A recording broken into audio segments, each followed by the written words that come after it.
I'm vibing. Got my headphones on, I'm vibing. Got my headphones on, I'm vibing. I can't hear you when I'm vibing.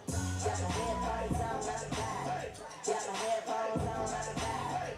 Got my headphones on, I'm vibing. I can't hear you when I'm vibing. I rock the T-tops for truck on my Reeboks. I'ma get hit the beat, knocking the homie, I be hot. Shout out to Young Chosen, that's my boy. Color native, stack time is what I beat. Got a rep for my city, headphones on, got my shit with the cat on. Little water overflowing, now I'm in the crowd. Rock it fake, yeah, I got it like I touch it up. So now negativity, man, I'm having breath. Whole team looking bright colors, highlighters.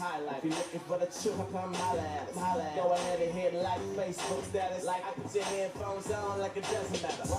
Extra white, read all about it. 116 on, what you know about it? Got a group of misfits off the club in Miami.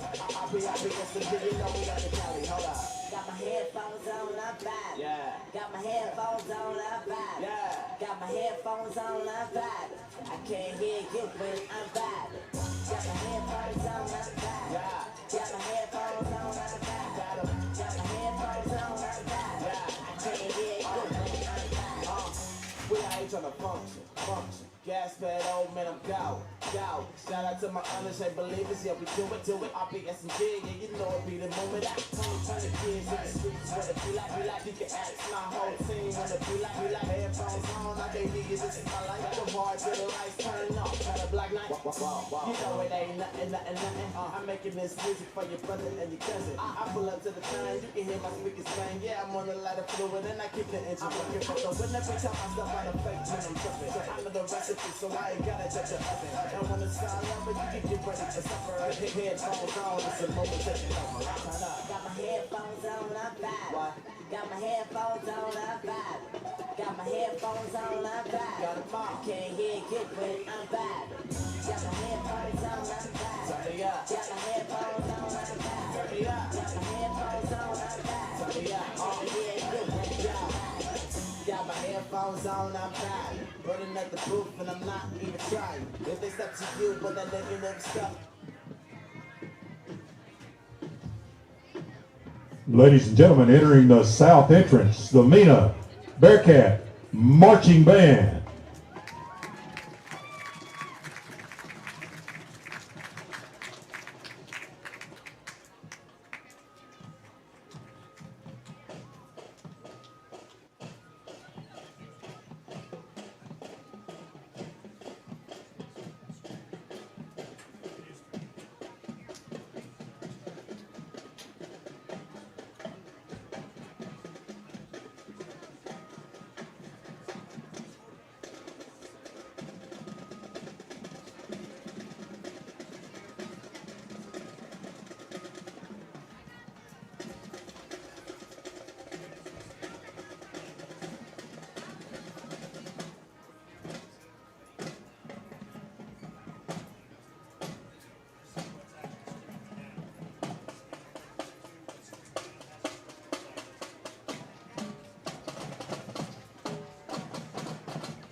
sure how the network connectivity works here, but I know these.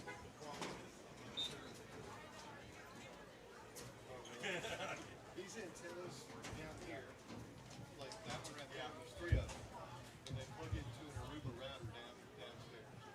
And that's what we're plugged into, like these Ethernet routers. They plug in physically to that router, and it's already stopped streaming calls. So something, I don't even know where these are getting the signal. Are these getting the signal from cellular or the school? Schools.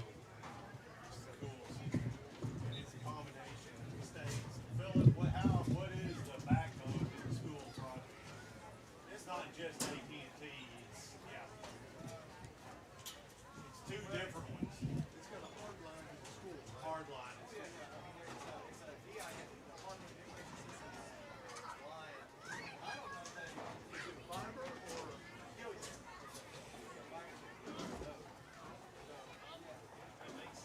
I don't recall if it's all Here?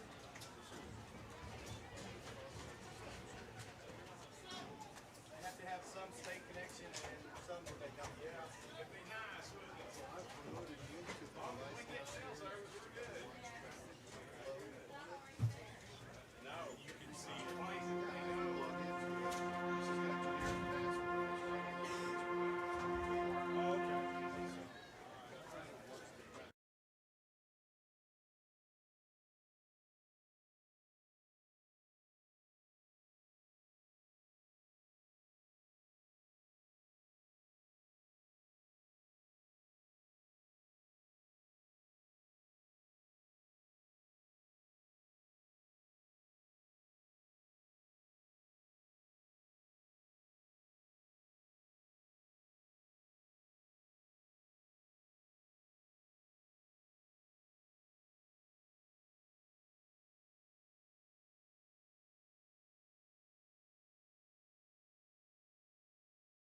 and the Clarksville Panthers.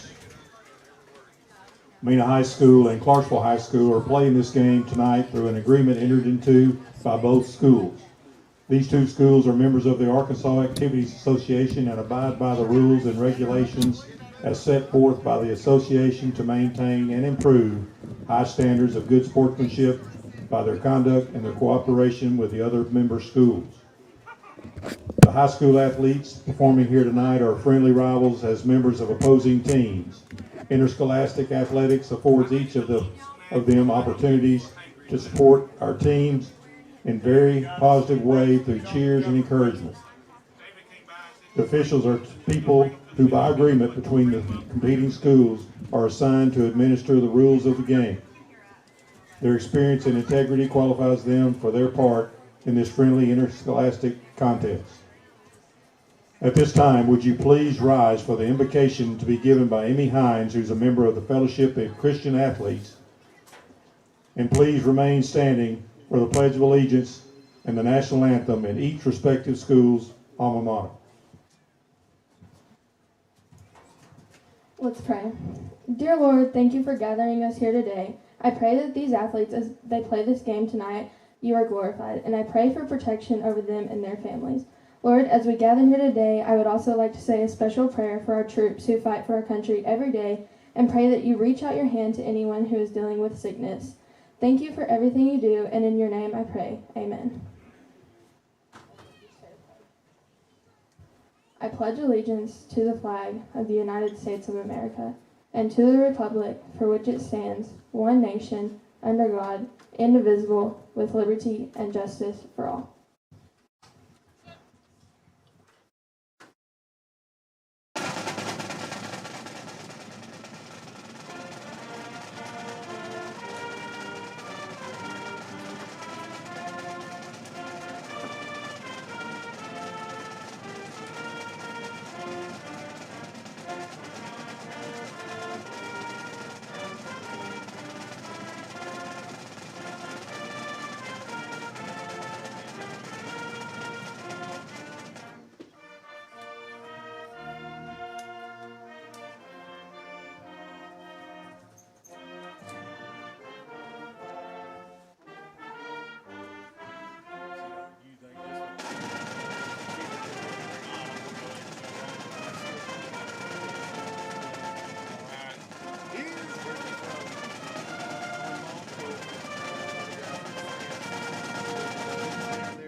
You're brave. We did one for Italy. It's a great experience.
Now the Clarksville High School football roster Number 1, Jacob Johnson. Number 3, Cash Walker. Number 4, Bo Walker. Number 5, Anthony Savadra.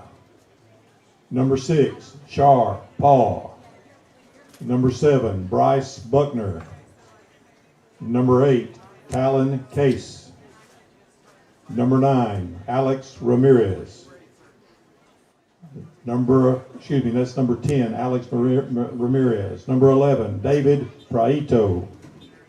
Number 12, Giovanni Linares. Number 13, Arthur Alvarez. Number 15, Jacob Buckner. Number 16, Luke Sabin-Morgan. Number 17, Shi. Number 18, Ty Frost. Number 19, Chris Taylor. Number 20, Josh Loftus. Number 21, Elijah Hardaway. Number 22, Easton Case. Number 23, Jose Ramirez. Number 25, Darius Gregory. Number 26, Jesus Santiago. Number 28, Shane Edgman. Number 31, Lee Koo So. Number 32, Noah Vergara. Number 33, Juan De La Rosa. Number 38, Rhett Fultz. Number 47, Gabe Creamers. Number 50, Luis Herrera. Number 51, Landon Little. Number 52, Tyler Moore. Number 53, Caden Martinez. Number 56, Braylon Martinez. Number 57, Ethan Dickerson. Number 64, Brody Creamers. Number 65, Chris Embry. Number 68, Daniel Addis. Number 71, Caleb Melson. Number 72, Diego Magadalanio. Number 76, Matt Colvin. Number 79, Coleman Accord.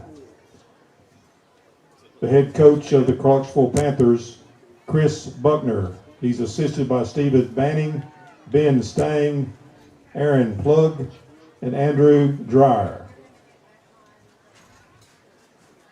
And now the Mena Bearcat football roster. Number 1, Austin Kirkendall. Number 2, Cody Bollmeyer. Number 3, Michael Escobar. Number 5, Tu Wong Kung. Number 6, Gabe Corcoran. Number 7, Dennison Reed. Number 8, Evan Graves. Number 9, Jesse Garcia. Number 11, Joseph McClellan. Number 12, Maddox Medlin. Number 14, Caleb Peters. Number 15, Austin Rose.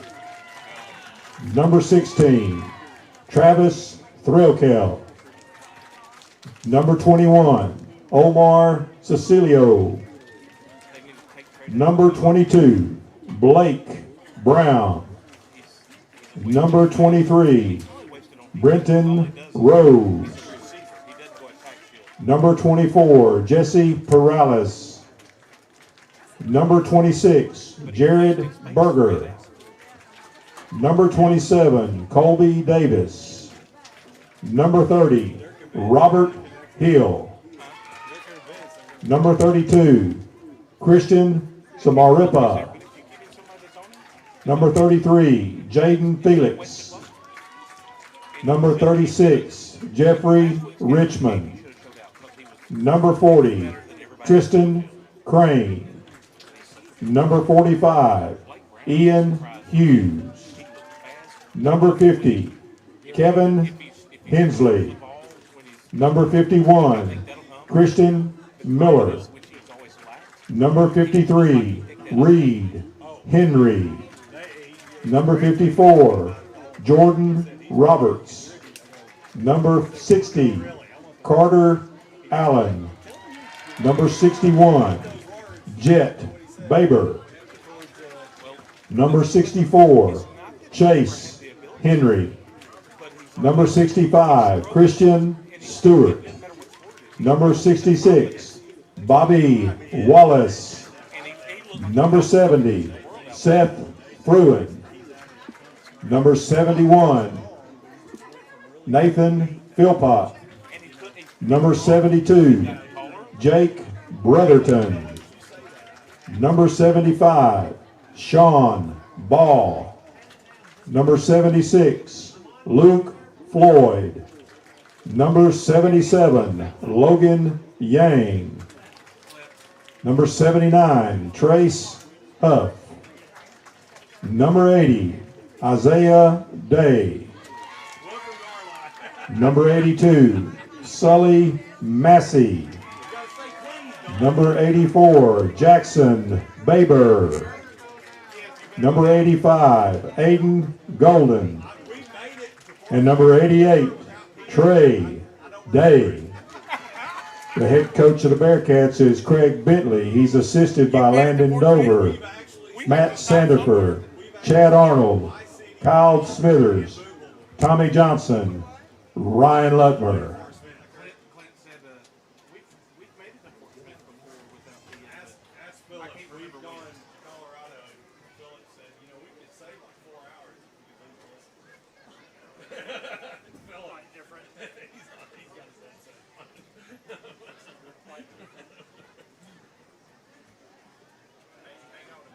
So me and Anthony, we really want to have a halftime analysis from the line. Listen, Yeah. there's a liar there. I think Mr. Bearcat needs to come up and talk. You want to bring him a little more down? Okay. I need to be careful. Now it doesn't. It doesn't matter if the mic's off, she can still hear me. Because that's usually what I'm talking about. But y'all can't hear us. Oh, that's right. Okay, you know, I think we'll go get a piece of meat. This thing and back and forth. But you can still keep it there and get it out of your way.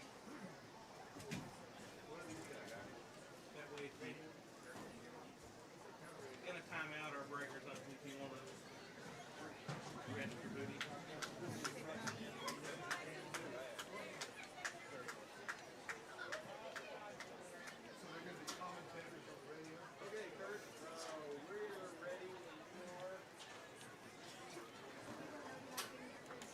So if we could possibly stay on the air.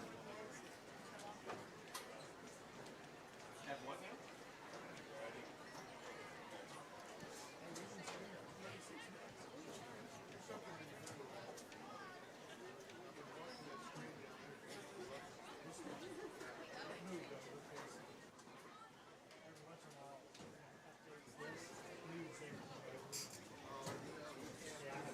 You know, Kurt.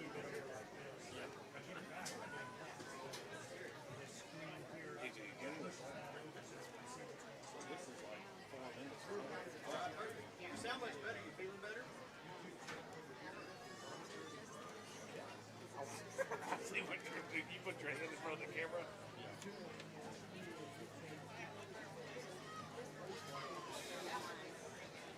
Hey, Clarksville the Panthers?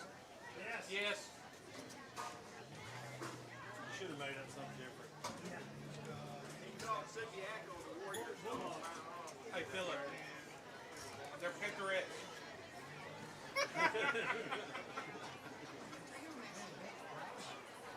If I'd have been quicker on my toes, that's what I would have said.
something to go and 8:50. It's all about the frequency and not the quantity. I made it all the way home from work last night. Because you were asleep. It still counts. I can't do anything to wake her up. Because that's it. Oh, we gotta go. Yeah. There's a Dollar General come up around this curve. She's got them mapped out, I think, in her brain. I want you to be pregnant for 4 straight years and see if you don't map out where every bathroom is. I was.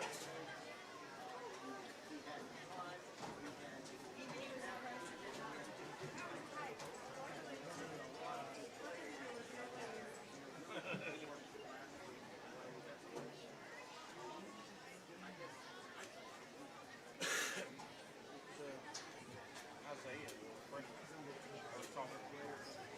Deeper.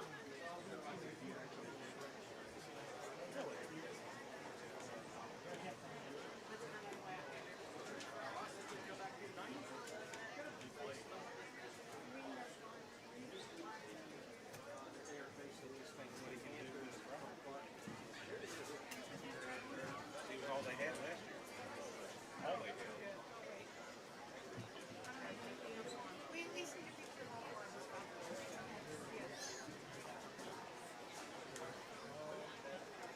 All right, that's time, boys. Photo shot, photo op.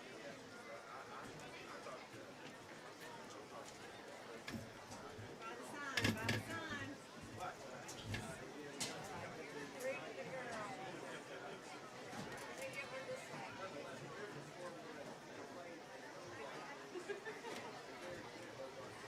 Okay. How you turn out? Okay.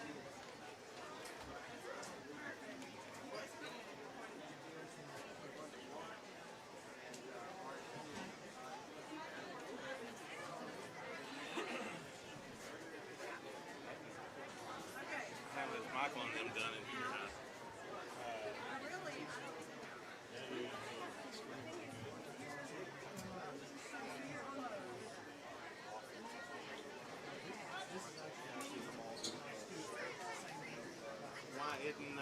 Why isn't Dax playing quarterback? Katie, it's halftime. We got this.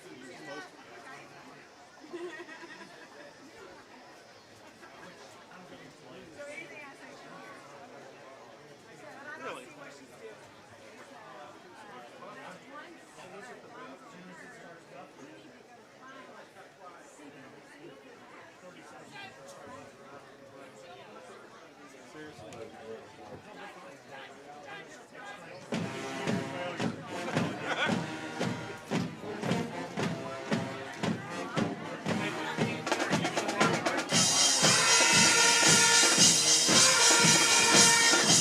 Captains for tonight's game in Bearcats, Taylor Peters and Austin Rose. Bearcat fans, are you ready for some football? Bearcat fans, are you ready for some football? Let's make sure the Bearcats can hear you. Are you ready for some football?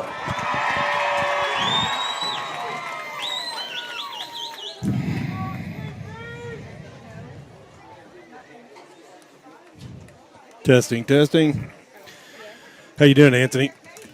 I'm doing just fine. All right. We're on the air, I think. Yep. Are we on the air, Don? Don doesn't hear us, so probably not. Good.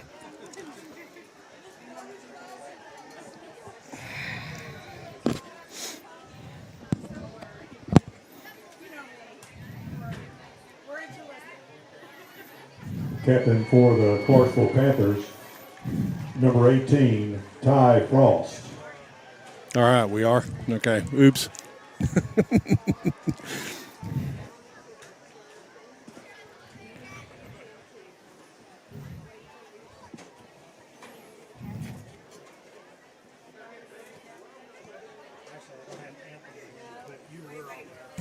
I didn't say anything bad. Can you hear me?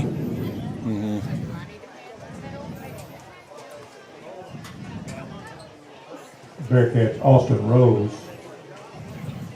Panther Ty Frost will meet at midcourt or midfield for the toss. 18 their quarterback. So I'm on 2 right now. 1 year player, so 1 Oh, they don't. Clarksville doesn't have. Okay. You want to start in 3 minutes? Talk about it? Okay. And we're already on. We're already on. We'll just start talking in 3 minutes. We got like a little bit of a crowd.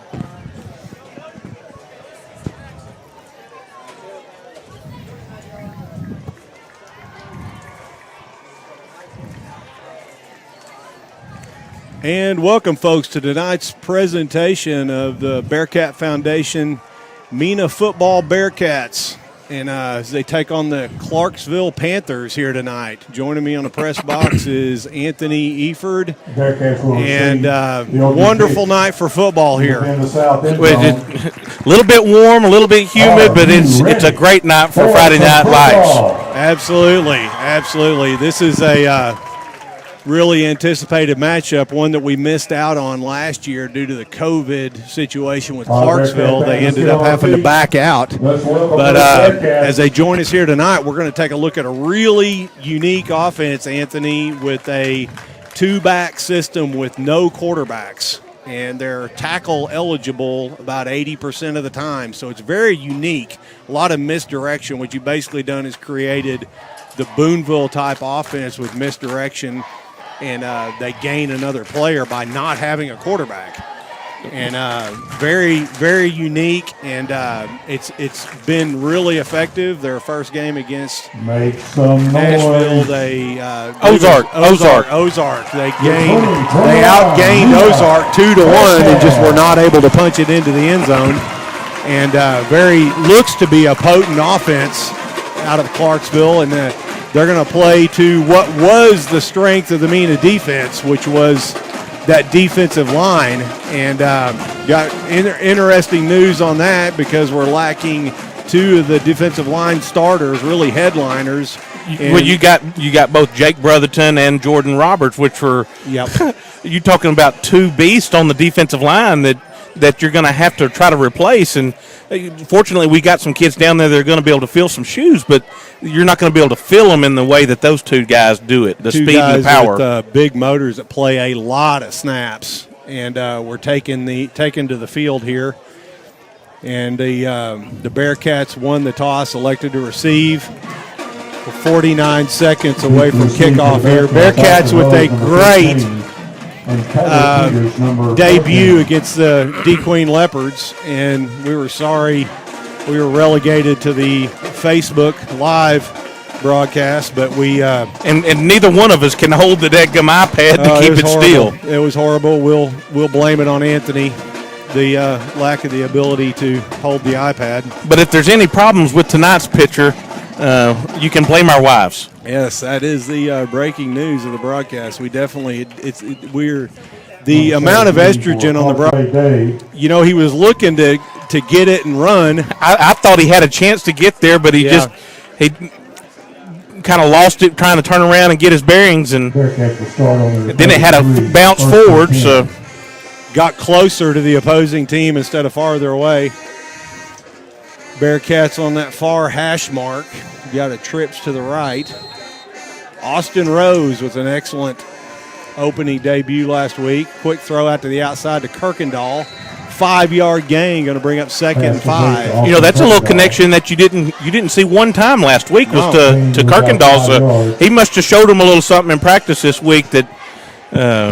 But missing the O-line right there, and they held strong. There wasn't any pressure. We won the line of scrimmage on that play. Clarksville with 3 down linemen. This time they're going to hand off to Graves. Graves with a nice shifty move. Not much there, but he's going to get 3. Bearcats in good position here with a 3rd and 2. You had a pulling guard right there that came around and just got enough of the block that Evan was able to sneak through there for that positive yardage. Austin Rose play action. He's looking at the swing out. No, he's looking deeper towards Peters. Ball broken up by number 12. Looks to be shaken up a little bit. Boy, if Austin had thrown it on that initial look, it would have been a big pickup game, but that little hesitation right there allowed the defense to make up the little ground. He was looking short there at first. They're in a punt look here. Going to be a timeout on the field. Injured Couldn't player. really tell. That's the kid that knocked the ball loose right there and swiping the ball out. Did he fall on it a little funny? Was no contact. No, himself falling on it. That's what I'm saying. Just kind of stretched out there. He didn't hit the ball. He didn't get a hold of it, and I thought he might have just knocked the breath out of him. Kind of acts like it.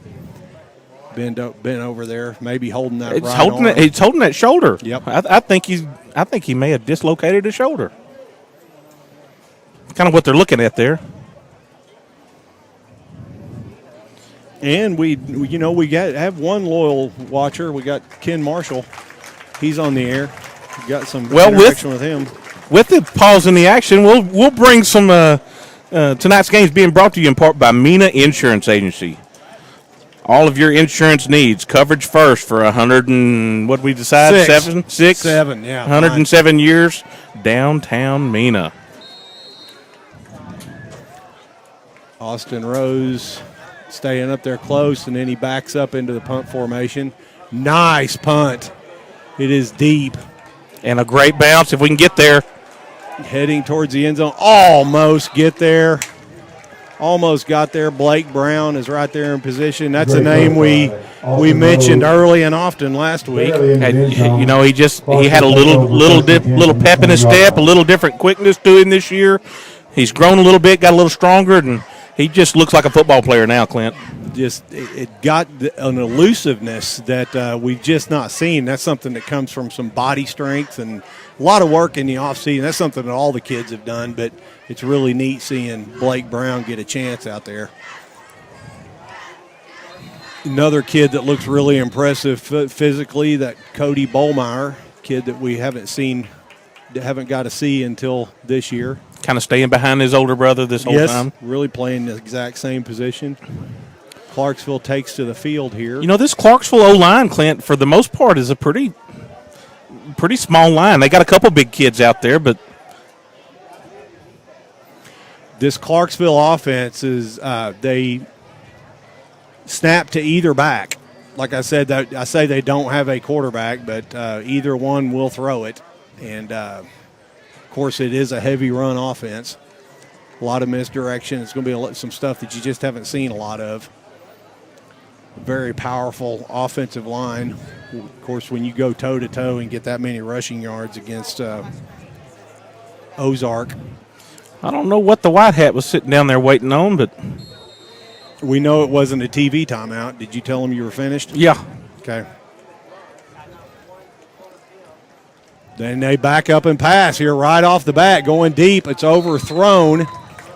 Bearcats are matched up man-to-man on the outside in order to devote enough personnel to that inside running game, and Clarksville goes to the air there early, going to bring up 2nd and 10. That was Evan Graves, that one of your outside linebackers that was really right in his hip pocket the whole time, but it would have taken a perfect pass for him to complete that, Clint. You'd normally have safety help over the top in a normal offense, but once again, they are so heavy run that the Bearcats have to devote that personnel there. You got Colby Davis here on the outside. It's a belly option or misdirection there, and Clarksville gets a good gain of about 5. Going to bring up 3rd and 5. 10:43 left here in the first quarter. We're still scoreless. You had a pretty good push by the D-line on the right side there, Clinton. And they had a hold of him, and they just let him squirt out to pick up that 5 yards. Both of these backs are powerful, got good size.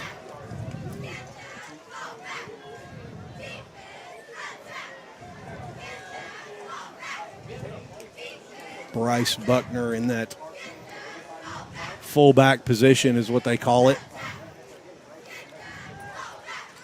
Again with the misdirection, and he is loose in the backfield, and they're able to wrap him up early, but not until he gets a first down. That looked really bad there early. Yeah, I was thinking when he handed it off there, they had it sealed. I'm thinking touchdown for him myself, but we were able to fight off some blocks and make a play. They had great leverage on the outside, as in Clarksville had the leverage, and really fortunate to get away with a 6-yard gain. Clarksville out to the 31. Now they've got the entire student body in the backfield. And it's straight up power. They're heading right at that mass. And boy, that is tough. The tough thing about this is, you're saying, well, it's just a 6-yard game, but that's extremely hard to stop.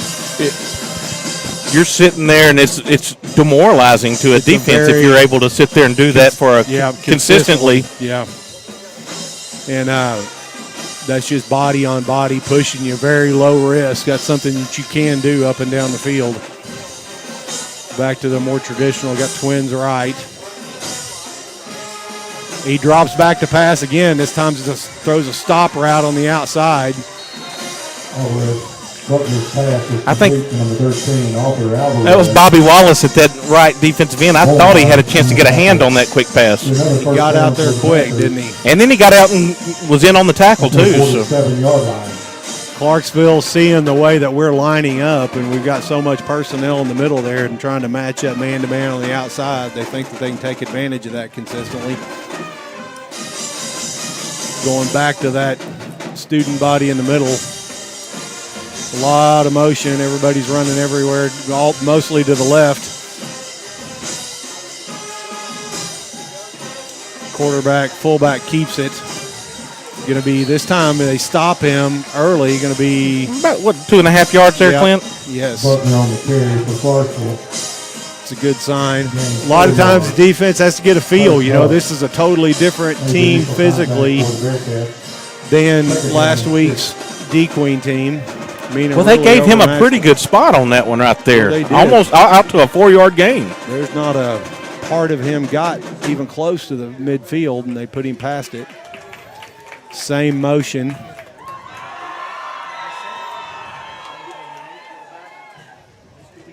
Another misdirection. This time he is swarmed under. That was Kobe Davis coming off that didn't get fooled on the basically like a little reverse action with that, and he met him at the point of giving the ball off. Reverse cutback bootleg. His assignment, and he stayed right there in the hole and took care of the guy that was coming at him. Great job, great tackle. That's a kid that's grown a lot, and he looks like a man this year. Did they fumble the ball? They fumbled the ball. Oh my gosh, Anthony! Wow. We're sitting there talking about the great defensive play, and we missed the fumble. It's obviously the camera people's fault. Yeah, they didn't let us in on that. Because we were watching the feed. We weren't watching it here live. Twins to the left. That's Trips. Quick throw out to the outside. Throw underneath. That's Caleb Peters throwing a man off. There you go. Stepping out of bounds, and then had a contact later. So that's going to be a 15-yard gain, taking it down to should be around the 33, 34-yard line. That's, just a short little gain right there, but Caleb fought off a couple tackles, and they finally forced him out of bounds, and it was basically 2 steps, and the safety comes in and tries to give him – it wasn't overly bad with the hit, but it's still late hit. Late hit. Yeah, that whistle happens right when they step out of bounds, and you got to pull up. And also just keep in mind that was a good, safe 5-yard gain at the time, on his initial forward progress. You got Twins at the right side of the field, 2 backs in the backfield. Timeout on the field again. Whitehat's wanting something, so maybe the time, the clock. Some sort of problem. I don't know if it's Chase's fault, but we'll act like it is. I didn't even see him in there. Well, we'll still blame it on him. Oh, that's fine. Chase's fault. Yeah. Accuracy is optional on the Bearcat Foundation broadcast. Yeah. The Twins at the top of the field. You see it the same formation. He motions to the left. Handoff to Graves, and just not much Graves there. on the carry gets about 1 yard. You know, our lead back kind of went right through the hole. It kind of opened up for him. If he'd given the ball to a fullback, he'd have picked up about 8 on that. Jaden Castillo. Excellent runner. Jaden Felix. Jaden Felix. Boy, You're going back 2 years. Well, no, he's in the roster as Jaden Castillo. He was on Max Preps. I was reading the roster. That was Jaden's old number, remember? It was, wasn't it? Yeah. That's weird. Trips to the top of the field. The single back is Felix. Split wide to the right is Trey Day. They look like they're looking in that direction. Ball's thrown a little bit high. It was a little high, but that's one that you've got to you got to come down with that ball. You've got a flag there. The side judge. There is a flag on the play. That's a false start on Mena. False start. Bearcats is declined by Panthers. Going to bring up 3rd and 9. 7-11 here in the first quarter. Still scoreless. 3rd and 9 for the Bearcats. Bearcats not able to get a first down on their first possession, and this time moving the field, coming off of a turnover, trying to capitalize. I did not see anybody move. I think it was one of the 2 wide outs. They flinched. Peters moves over to the right side. Looks like they're going to be in a trips right, single back look. Watch out down here low. They like to single up Blake Brown. They hand off to Felix, and Felix is wrapped up early and dropped for a loss. Going to bring up 4th down. Well, they Jaden Felix on the carry for the Bearcats. had to have been a missed block up front because number 56, Brian Martinez. On the stop. Boy, it was, yeah. We had a complete blown block. Kind of bent it out to the outside early. Then the linebacker's able to. That was actually one of the linebackers that shot a gap right there, and they just either they had a blitz on it and they were reading him, or but he sure got there in a hurry. Austin back to pass, going for it on 4th down. Throw, and it's complete for the first down. That's old Travis Thrillkill. That's right. Number 16 makes the reception for the Bearcats. Travis Catch Thrillkill. brought to you by Arvest Investments. Another Bearcat. Big brother out there. That's right. Listening in, I'm sure. That's 1st and 10. Bearcats now in the red zone. Able to convert on a 4th down. 6-12 here in the first quarter. Get the Twins on both sides of the field. Going to do the bubble move, and he's loose. Touchdown, Blake Brown. Perfect footwork. That is just textbook because the ball is thrown just slightly outside. He held his ground and just played that perfect. But, boy, he sold it on the move. That was a great double move by Blake Brown. Sold it on the move because both guys out there defending just almost stopped. Yeah. And Blake just kind of moseyed out on the backside of it, and he's wide open. There wasn't anybody within 10 yards of him. Nope. Great throw in for the touchdown. Bearcats leading 6-0. Extra point is up. It's low. No good. No good. I guess it must have been pulled left. Is no good. I believe it made it there, but just not able to, not inside the uprights. Bearcats take the lead 6-0. Able to capitalize on the turnover, Anthony.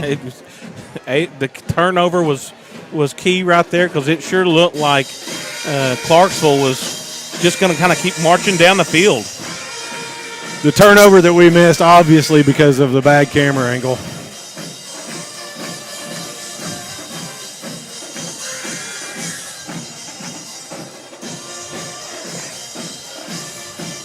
Tonight's game is brought to you by John Maddox, State Representative John Maddox, representing the Polk, Scott, Montgomery County, and Little Rock. I'd like to thank him for being a supporter of this broadcast. Been a supporter from the very beginning and doing a great job for us here in this district. Thank John Maddox. Austin Rose again. The Iron Man is going to be out there kicking off for us. Oh, he missed that one. It to the right.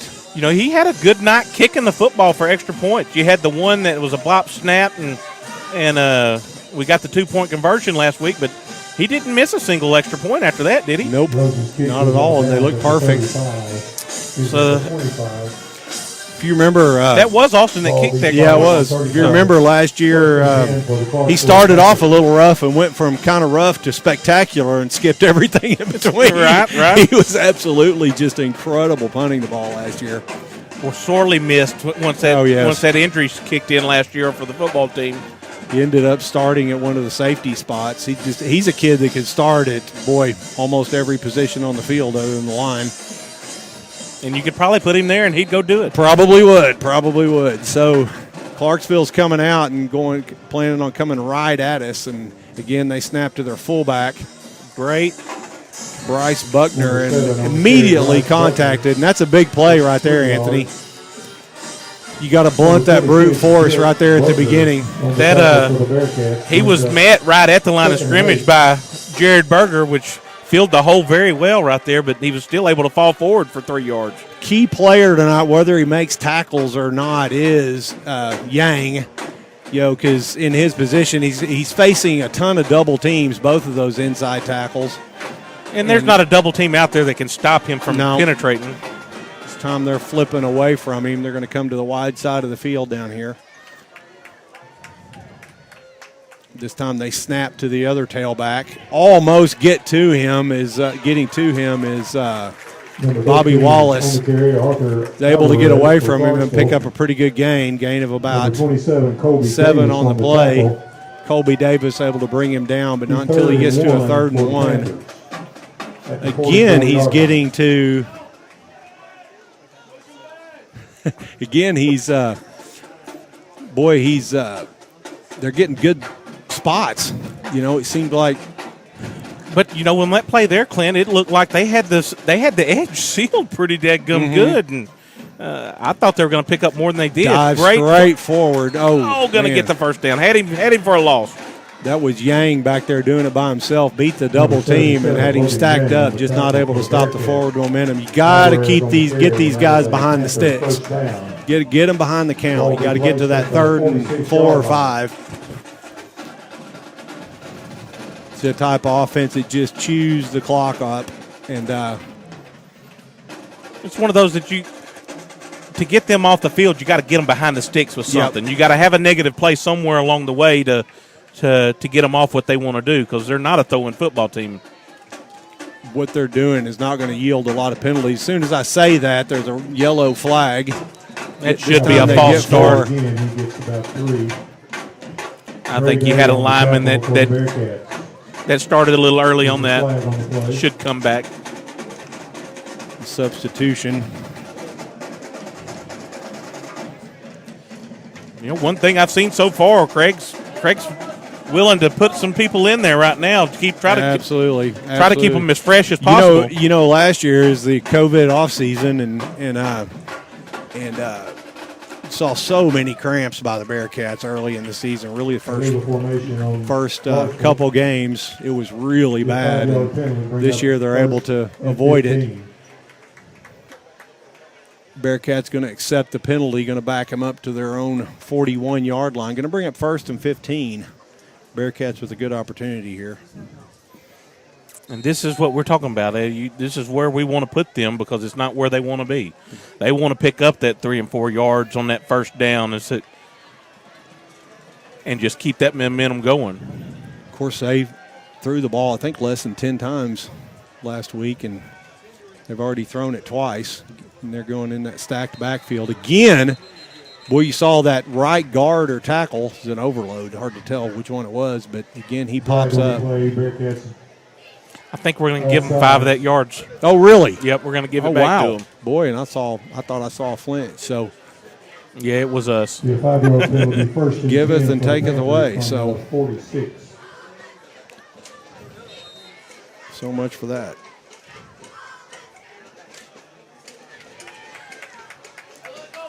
Go back to 1st and 10. Clarksville in that same formation.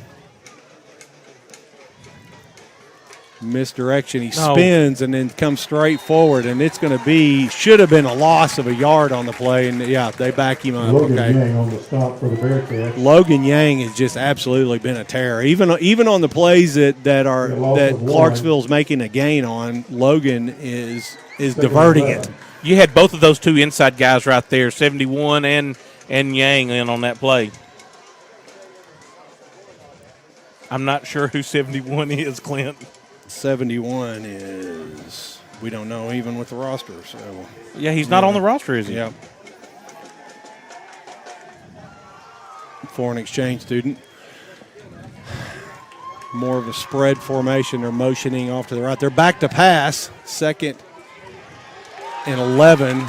Throw and catch, but not before he makes a good gain of about 8 on the play.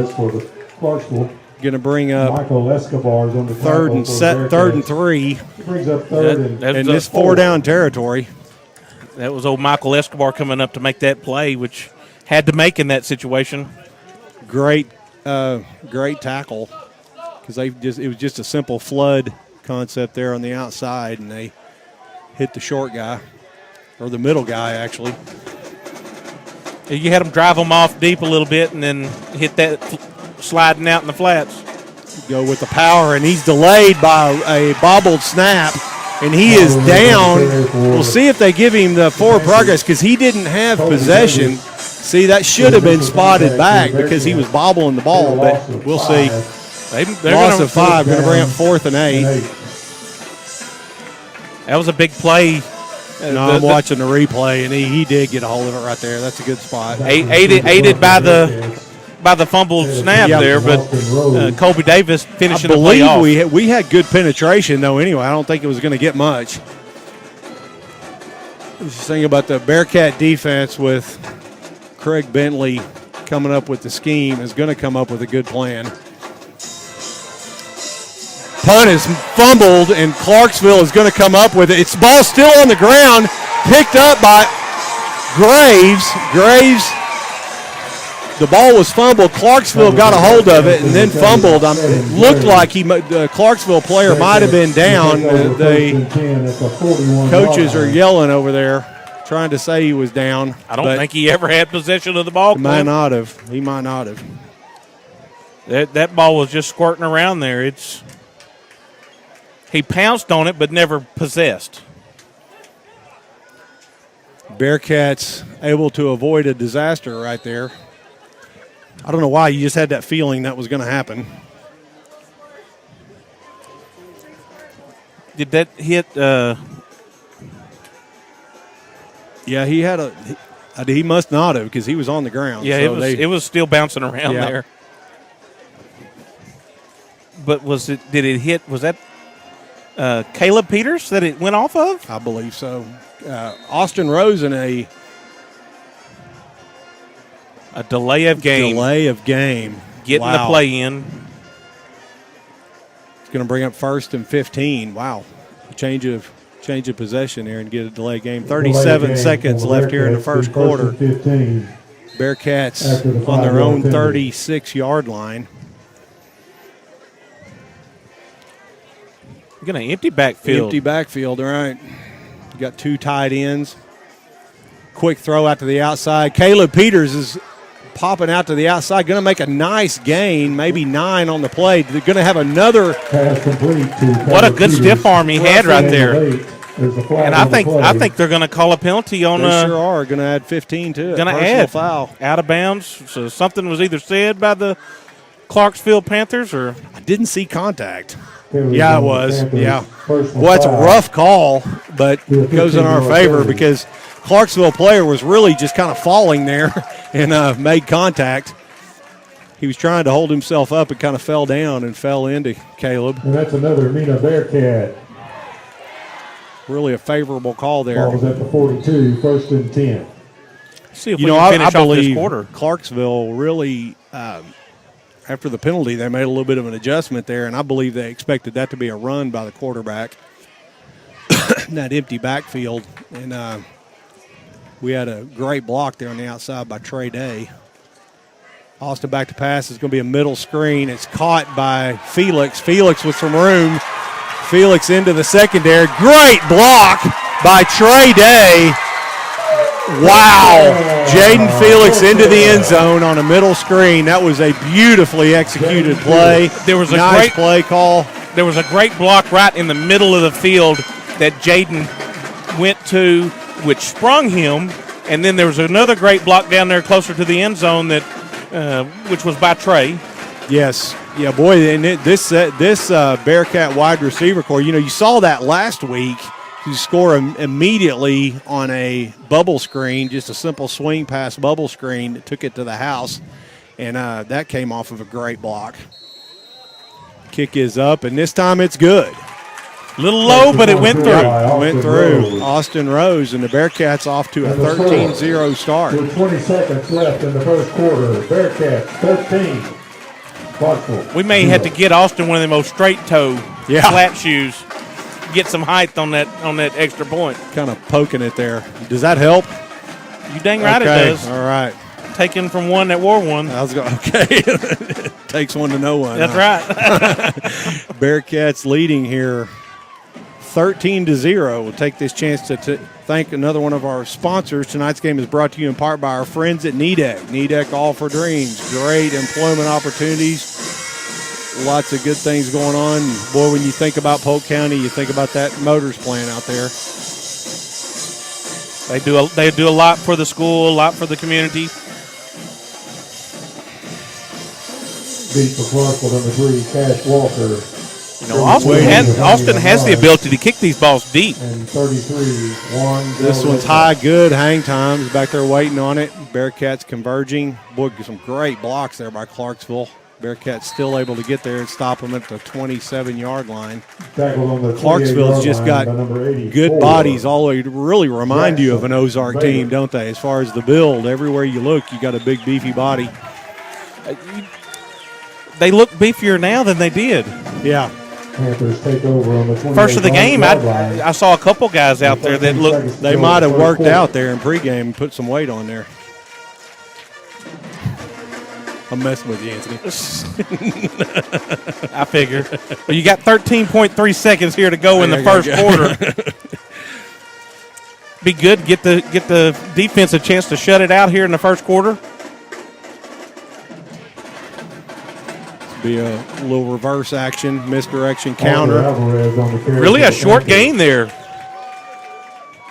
Escobar and Davis on the tackle for the Clarksville coming off of a barn burner, lost 13-14 against Ozark. It's an overtime game. And that's the end of the first quarter with the Bearcats the end of the first quarter. 13-0. We'd like to recognize our game. Tonight's game is brought to you by University of Arkansas at Rich Mountain. Join the folks at University of Rich Mountain, the Bucks, to continue your educational opportunities. Just amazing breaking news when it happened and when it was announced that you can get your 2-year degree here right here in Mena and continue your education, get your bachelor's at the same rate, the same tuition that you would get here locally at any of the University of Arkansas systems. And trust me, that's a really good deal. I'm sure Philip had everything to do with that. I guarantee he did. Just because he was sending his own kid there. That's right. Him and Max are rooming together right now. I'm sure they're studying on this Friday night. You're studying just before the big game tomorrow? Yeah, that's it. Studying really hard. Tonight's game being brought to you in part by Shelter Insurance agent Talissa Montgomery. Shelter Insurance. Shelter you from the storm. That's right. Talissa said as you keep mouthing her up here, she's going to shelter you from the storm, all right? She's going to bring the storm. She's going to bring the storm. I've got to adjust my whole shtick now that she's standing right next to me. You know, you practice. We've been doing this for almost 20 years, and I've got all this material, and now I can't use it. What's stopping you? Football. So before this play goes off, tonight's game's also being brought to you by Baywash Car Wash here in Mena. At Baywash, we take pride in your ride. Anthony likes that way too much. Clarksville taking over here at their own 28-yard line. Started the second quarter. Going to be 2nd and 9, rolling out the pass. And, boy, they call him a fullback, and he's looked better than adequate as a throwing quarterback. Rolling out of there.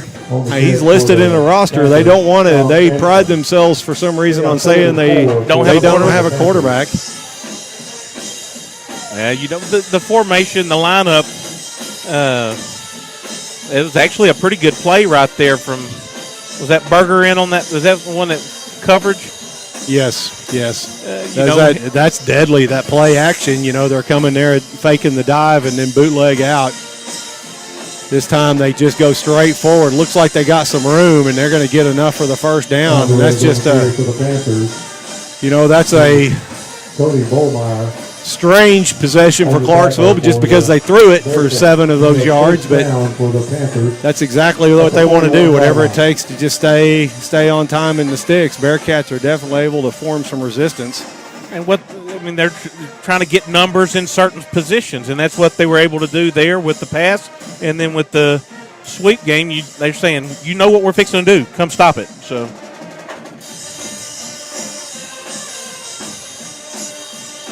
got trips at the top of the field. This time they dive straight forward, and the quarterback's got room. They spread the Bearcats out and ran straight ahead. Your defensive end right there on that play, Clint, he got too far up the field. He didn't play it contained, and when the quarterback decided to pull it and go up the field, he'd gone too far. Came upfield almost like they let him go. Yes. On that play. They didn't, though. I'm looking at the replay. He got himself out of position right there. Headed upfield, beat his guy to the outside, and just took an extra step up. On those type plays, you kind of got to go through the shoulder of that guy instead of trying to go around it.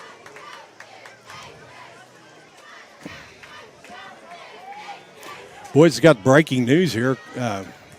Chase Bush somehow goofed up the clock from Paragould. He told me he's in Paragould. I want to say, what does that have to do with anything? He still goofed up the clock. Once again, facts don't matter. In our book, it was his fault. It was, absolutely. Absolutely. Him or Trump. Blame it on when in doubt. Tonight's game is brought to you in part by Mena Ford. For a look at the complete Ford lineup, minus the cars and trucks, see Mena Ford on Highway 71 North in Mena. Just come talk to me. We'll order you something. Come hang out, buy some parts. Can you buy enough parts and build your own truck? You can't even get them right now. Okay. Boy, that's got to be tough. You're the only one that can get parts. Yeah, not enough of them, I promise. Facing the same problems, getting steel. 2nd and 1. Clarksville definitely in the favorable position right here. So they're just going to try to get the first down here.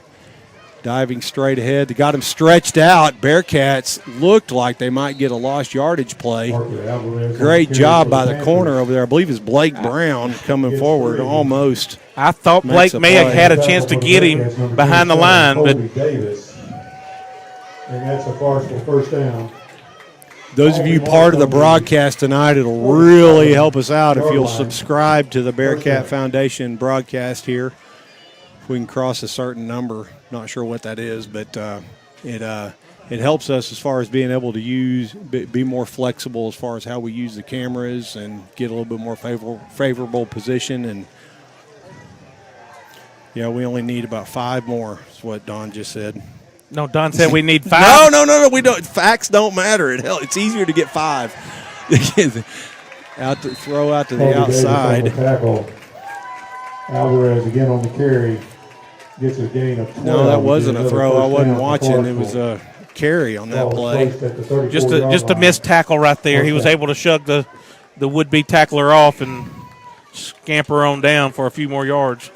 Problem with this is that you're wearing out this defense, and Bearcats are pretty good this year as far as your starters, and then there's a lot of inexperience down below that. And Bearcat defense really could benefit with a rest here. Misdirection. Again, good position there, good gain. Number 15, Jacob Buckner on the carry for Clarksville. Got some Bearcat defensive linemen tapping their helmet, wanting to come out. And Coach Sandifer saying, stay out there. You better keep your tail in this game. Yeah. Quit tapping me out. Yeah, yeah. Don't be coming out. Hot, muggy night here tonight, too. Is definitely going to be a challenge. Bearcats leading 13-0 here. Take advantage of a turnover. Then made a great play on a middle screen. Jaden Felix marches in for that second touchdown. You got old Jet Baber coming in to play a little defensive end. Boy, big gain. Ball's on the ground. That's right, and it fumbles, takes a favorable bounce for Clarksville. Carry for Clarksville. Side judge pulls his flag out and then puts it back in. That's another first down. He thought about it and decided against it. I think he was trying to throw his ball marker down where he was calling it down. All right, grab the flag. Yep. Going to be 1st and 10 on the Bearcat 20-yard line. 8:35 left here in the first half. Clarksville just coming right at us here. When Clarksville's having a little success, they're getting a little push on our defensive ends. We've got to be able to, without flowing upfield, we've got to be able to stand our ground a little bit better. Boy, this time they hand it off straight ahead, and again a big gain going straight ahead. That's something they haven't had. You got to wonder if that's a sign that Yang's getting winded in there. 5 for the Panthers. I haven't seen any hands on his hips or anything yet, so. And as soon as you say that, where are his hands? That's not him. Okay. All right, you're I got to get glasses or something. 2nd and 5 here. Your contacts are fogged over? I was inaccurate even when I could see well. Loaded backfield here. Looked like they're misdirection, and it wasn't. Almost there. That was almost a great play by Escobar. Escobar, that's what I was trying to get, find him on the roster. Felix on the tackle for the Bearcats. Michael Escobar almost gets him for a lost yard, just missed. They faked the counter there, and on the carry. Keeps the ball. And check that Arthur Alvarez on the carry for the Panthers.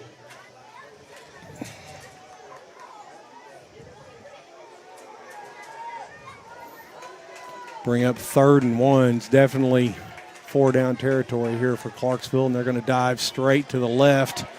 Big gain. He's loose in the secondary and into the end zone for the touchdown.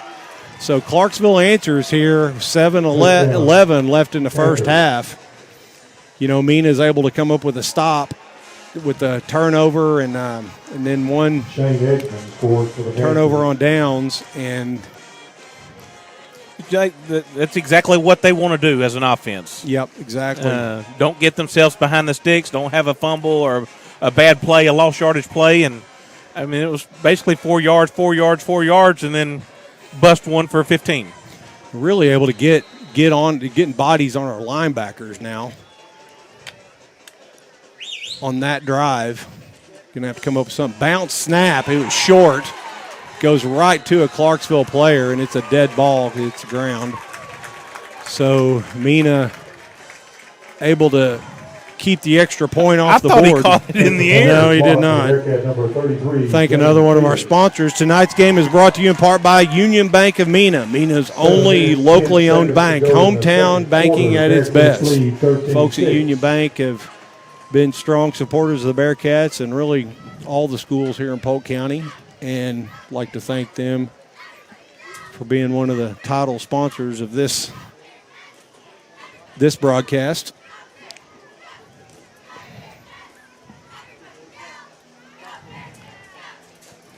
The Bearcat defense was really, Anthony, we got a lot of plays there where you've got players that are in position to get that lost yardage play. And just not able to come up with the tackle. And, on those certain plays, you got to say 3 or 4 of them that would have ended up with lost yardage or no gain, and that flips around. That's really a 10-yard difference. It goes from a loss of 3 to a gain of 7, and that's really kind of the difference in that possession. And that it doesn't matter if you're in Pee Wee, high school, college, or NFL. If you force a team to march down the field, their chances of screwing up are pretty great. Yes. Yep. So it doesn't matter. So you got to make those plays when you have the chance to make them, because if you let them have chunk yardage, lessens the amount of time that they were on the field making calls. Yep. What Great a kicker. kick. It's going to be booted Halfway deep into the end zone. That's halfway in, wasn't it? That was half. Yeah. Bearcats taking over on their own 20-yard line, able to score on their last 2 possessions. The Bearcats will take over. Bearcat offense has been very effective here tonight, 1st and 10. See if they can stay hot here. They're still running the football, but we're able to hit a few plays on the passing game and keep Clarksville guessing what we're doing. Absolutely. Got some, decent gains as far as running right at them. They're definitely built to stop that. But the lineman, 3 down linemen, got the 2 backs, deep safeties. This time they got them packed in there.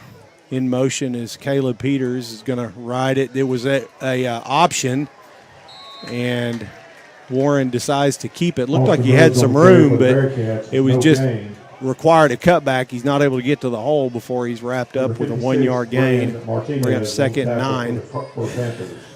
I think if they had snapped the ball just a little bit later on that, he wouldn't have had to wait on Caleb to get there. That was a long ride, wasn't it? It was, and he was waiting on him to get there. So 2nd and 9. Got 2 backs down here, or 2 wideouts. Empty backfield. It's looking for the quick pass. Just a simple throw out to the outside. Going to be a gain of about maybe 4. For the reception. Tackled by Noah. Going to be a 3-yard gain. 3rd and 7. Hoping to spring somebody there. That was just a good defensive stop by the corner for Clarksville. Great throw, though. All those outside throws, those look easy, but they are not. In order to throw something, you can make a completion, but to throw it accurate enough that he has a chance to run with it, and that really, that takes a lot of skill to make that, in essence, a handoff right there. So trips at the top of the field. This time you got Felix back there to help. He's going to drop deep, looking over the middle of the field, and it's caught. That's a first down. First down. I believe that's going to be Travis Thrill again with his 2nd reception. That catch brought to you by Arvest Investment. To the 32-yard line, that would be another Bearcat. First down. He's going to like that way too much. You can't be doing that. We're going to have to make a cha-ching sound, see, every time it happens. 5:33 left to go in the half. Bearcats eating up some clock here, keeping the defense off the field. Either that or you can do the Law and Order. Dun-dun. That's right. That's kind of a shot at that sponsor. You don't want to do that. We don't want to be insulting them. 1st and 10, ball on the 32-yard line. 5 minutes counting here. Trip to the top of the field, again going to the air. Quick throw out to Caleb Peters. He makes a man miss and then hemmed in. Going to be a 2-yard loss, and Caleb Peters on the catch. Just couldn't fight off of that one. Clarksville is really jumping on that screen motion there on the outside. That's just going to open up that double move and probably hit Blake Brown down the sidelines for a big play here. Boy, you can pump fake that and then call that Betty up.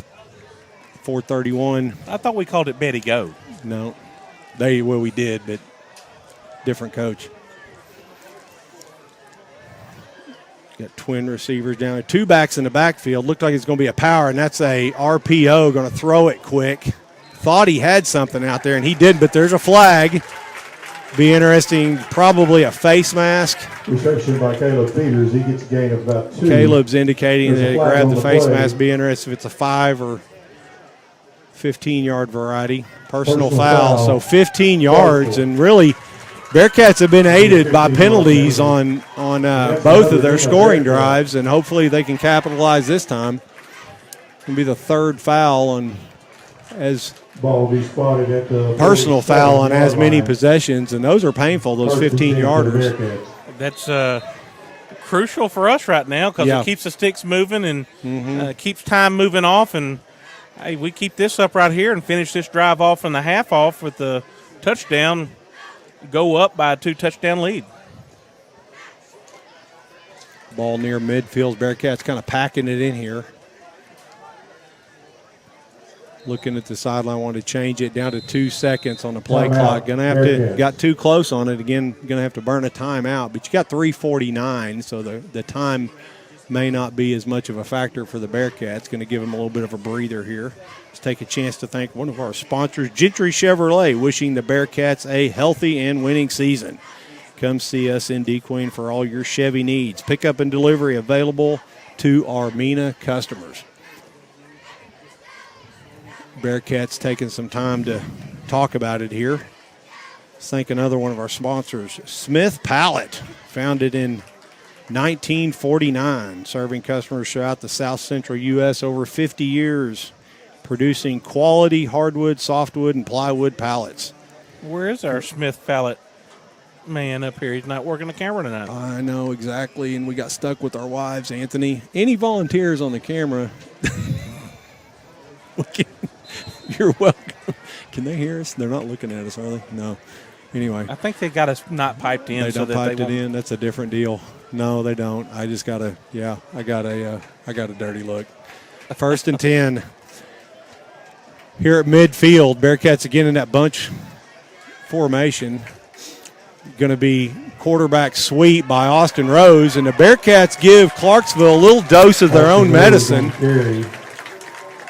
And able to really try to overpopulate Clarksville there on that side of the field, and Clarksville didn't shift. They didn't shift to the overload, and so they ended up running at it. And Austin Rose, like I said, he's more than an adequate runner. He's a great runner. You know, that play probably originally is designed to bust to the outside, but he saw a big opening there for a basically 9-yard gain. 2nd and 1 here. 3:11 left to go. Clock's ticking. Bearcats in good position. They rolls out. A little bit of a misdirect on the outside. Going to throw up a jump ball. Seems like, Austin intended for Trey to come up and just treat that as a jump ball, and Trey really, he gave too much ground and let the ball come down too low. Because you honestly think that's a good throw to me on that, because the intent was obvious, and maybe Trey just as a receiver you got to stop, and that's what O'Gavin especially did with so his well build. last year. Especially with his build, you let them run into you. You go up and you go attack that, but they're going to call a. Boy, it's going to be a hold. Probably, I guess it's going to be 10 yards. 2nd and 10 for the So regardless, it would have been nullified. Yeah, I'm looking at the. Going to call a hold. So the Bearcats lose ground on that. Going to bring up 2nd and 10. 11 seconds left on the play clock, and you got personnel changing here down to 6. He's going to have to burn another timeout. Bearcats down to 1 timeout, 4-3. Got to get the snap off quick. This time they hand it off, and Graves has some room. He's bouncing it out to the outside. If he can make them miss, nope. They hemmed him in. Boy, it looked like there was space out there, and the speed of the Clarksville linebacker is able to close in on it. Still a gain of 5. Looks like it might have been for more. 3rd and 6. Boy, bring up 3rd and 6. Looked like there was. Could be timeout Clarksville. Yeah, Clarksville burns one of their 3 timeouts. And Bearcats getting a chance for a rest here. Clarksville, really not a lot of numbers over there, so they might be in the same boat as far as the player conditioning sort of issue. I was looking at that as they came in here tonight. It's not a very populated sideline from as a player standpoint for a 5A school. We've not seen them on the field in a while, but we've seen them at camps, and boy, they've had huge numbers, and It looked like a 6-7A. We were down there, saw them at Van Buren, 2-3 years ago, and they had more players there than anybody else.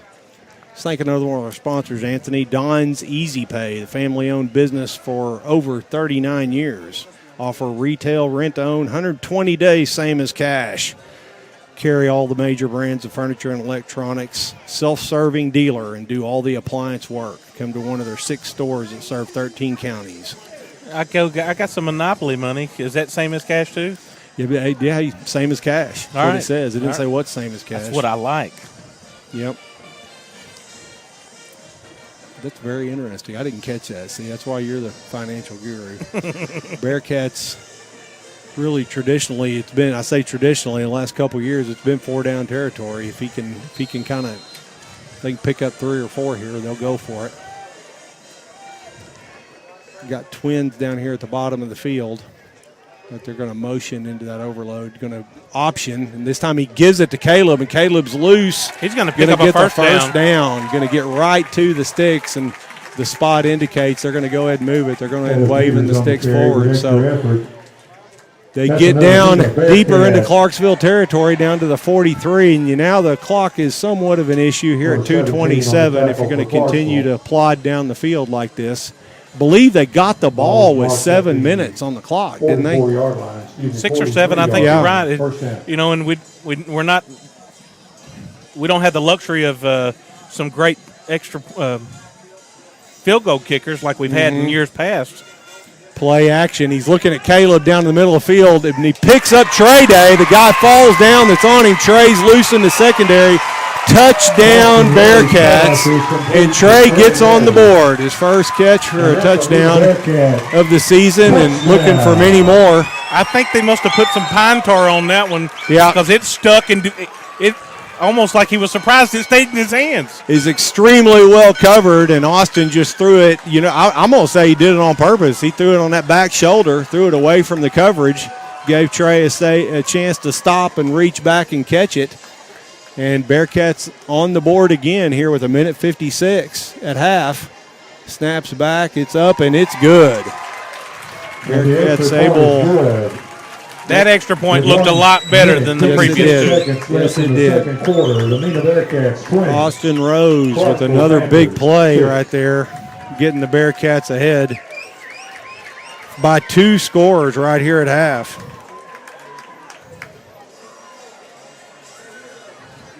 Again, like to thank everybody that's watching, and if you can, please click subscribe down below. Help us add to those subscribers. Like Don clearly said, Anthony, we only need 5 more. Clearly. Yeah, and if we get 50, we'll still need 5 more.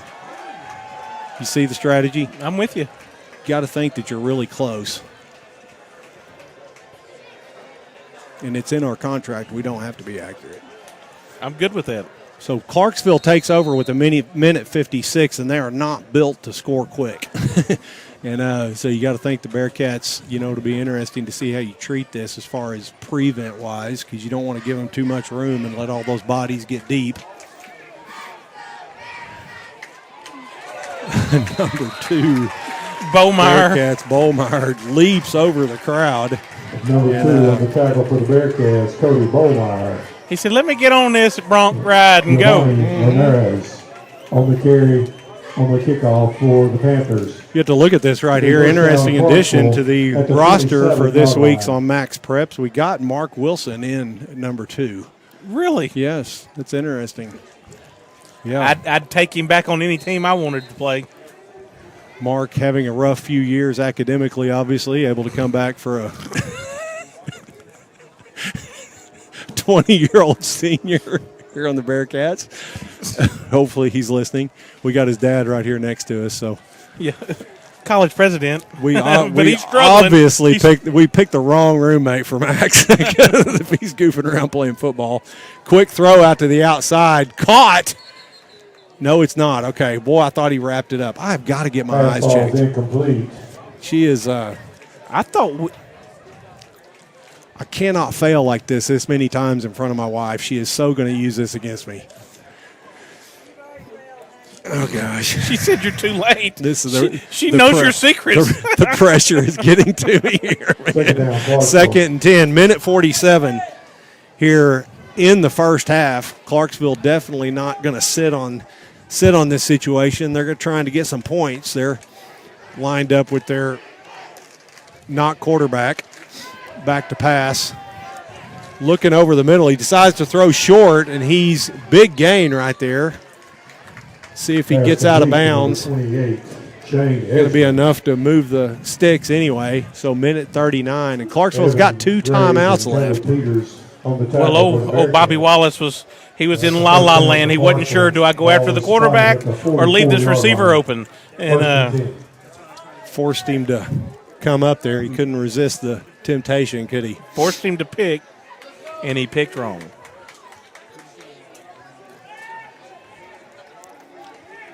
Clarksville determined to act like they don't have a quarterback. I feel like as a quarterback that's somehow discrimination in today's world. But anyway, handoff on the jet sweep.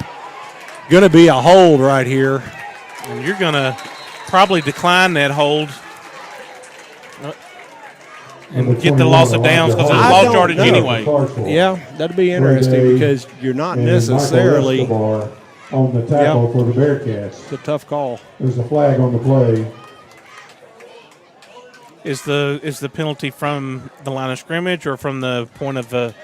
It's a point of the foul, so that's what I'm saying. So it could be it's a loss of 15 there. Of course, it depends on if they do it where he started riding him or he rode him all the way back 5 yards. He got on his back and took him for a ride. That's a loss of 4 on the play. Going to decline it at the 40-yard line. Second, and that also should keep the clock running. It didn't much, though. Chase finally got it going. Chase was late on that one, not able to get the clock started there from Perryville. Got some pressure on the quarterback, and that really puts a dagger in a drive like this because you keep that clock running. Bobby Wallace is the one that got there, but boy, that was a dominant performance by the Bearcat defensive line because they didn't have to bring any linebackers, did they? No, they both ends and the line, they all met right there. So they all got pressure on them. They did bring some heat from the outside. I'm looking here at the broadcast. It's got a little bit of a delay. Able to meet him right there in the backfield. They brought some heat on the outside and really helped spread them out a little bit. We got one more that we can fit in here. Absolutely. We got to thank Arvest Wealth Management. For any questions about your 401k, IRA, stocks, bonds, annuities, or rollovers, grow and protect your wealth. Contact Chris Thrillkill for your investment needs. We're going to have to hit him up for some more money now that we've already spotted him. I feel like, the quantity, exactly. Yeah. Exactly. I don't know. I feel like that's more of a reward for Travis. I think I think he should pay Travis. That's legal. If no, you do he it already with your family. does it. He does. Okay. Yeah. All right. Travis gets more than he deserves already. Well, let's not talk about what Travis deserves.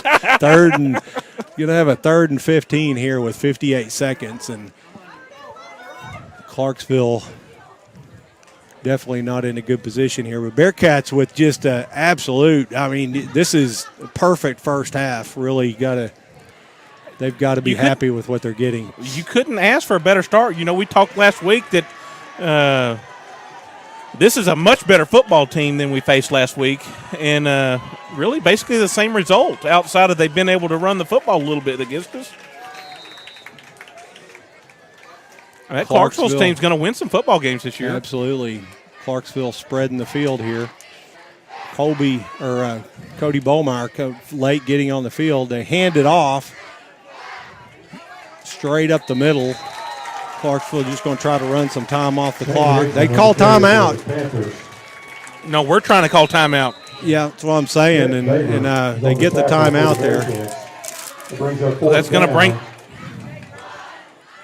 Timeout, Bearcats. Bentley was hot about something. He was trying to get the timeout, and they weren't paying attention to him, but it didn't cost us anything, I think, because they weren't running the clock yet. And Mena wanted to get the ball back. try to strike here with 50 seconds left. And you really got that. I mean, that's a great move because you've shown that you've got the threat to quick strike here with this offense. So we definitely saw last year this coaching staff doesn't want to waste any. They don't want to waste any possessions. We got through all of our sponsors with plenty of time to spare, 50 seconds. That may be the first time ever, Clint. I know.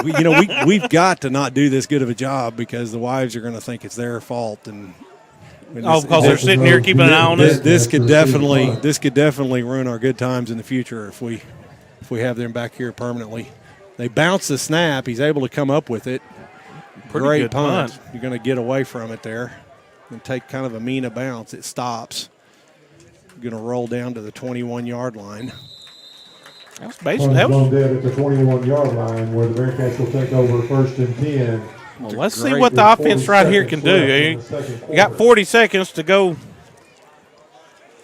Ran 15 seconds off the clock and is a net 42, 43-yard punt. That was a great-looking punt, wasn't it? It was a great punt.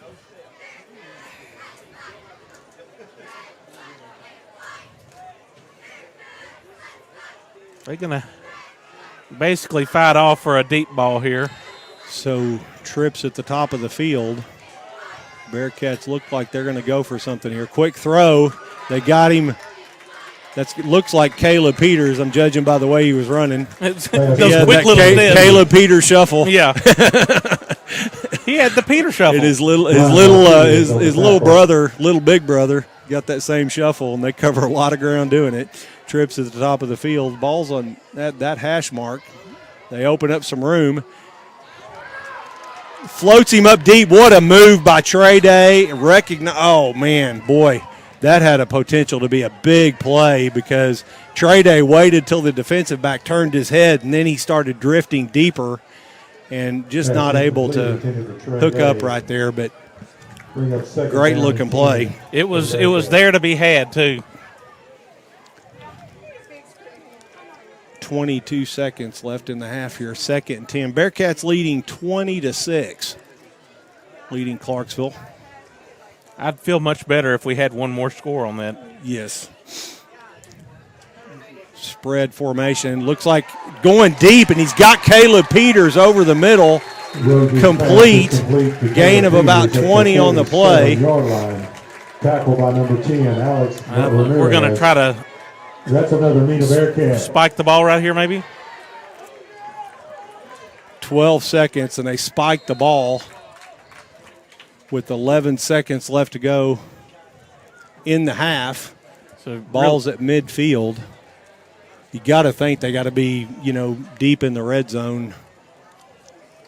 Don't know what Austin's range is as far as a field goal, but you can get some yardage here, but you got to get out of bounds. So really, you're down to basically taking a shot at the end zone right here. Or maybe you could possibly get maybe a little bit of a chunk and get a little bit closer, but Clarksville in that 4 deep zone, basically a prevent. Austin back to pass. He's looking to single up, and that's a good call there, going for the screen. See if you can't get a seam there, and you got Felix with the ball trying to plow it forward, and he gained some yardage, and they're going to go in at halftime with the lead 20-6, Anthony, and it's been a great first half here for the Mena Bearcats. Offensively looked good. Defensively, we've given up some yards, Clint, but we've forced Clarksville into some turnover, And that's halftime. forced them into some bad plays, For your Mena Bearcats, and put them in situations where they're not comfortable, Clarksville and Panthers. got some stops. Absolutely, and got one turnover. And able to avoid the turnovers yourself, and just a great habit. But really, the story is the fact that you're missing 2 of your premier linemen, and you got to think that's put a dent in the running game. And this Bearcat offense wasn't expected to be a pass-heavy offense, and boy, they're certainly proving us wrong on that because they have done a great job. Austin looks really good. Austin looks really good. Putting the ball where he wants to put the ball. Exactly, and the story is that blocking on the outside because really you're scoring so many times on screens. Right. You know, blocking on the outside and the inside because we score on a middle screen as well. But and you go back to D Queen as well. You know, you got to say 2 of those scores there early on were coming from outside screens. You're able to have a good short throw and then block really well and pop that receiver into the end zone. And really, you can't say enough about this wide receiving core. Sure-handed. All the way down the line, whether it's Blake Brown, Caleb Peters, Travis Threlkill. You got Trey Day in on the mix this week. Clarksville High School proudly presents the music. So it's Travis has 3 crucial, first down pickups. I think they're in the first half. So it might have been 2, but he, he's been really sure-handed.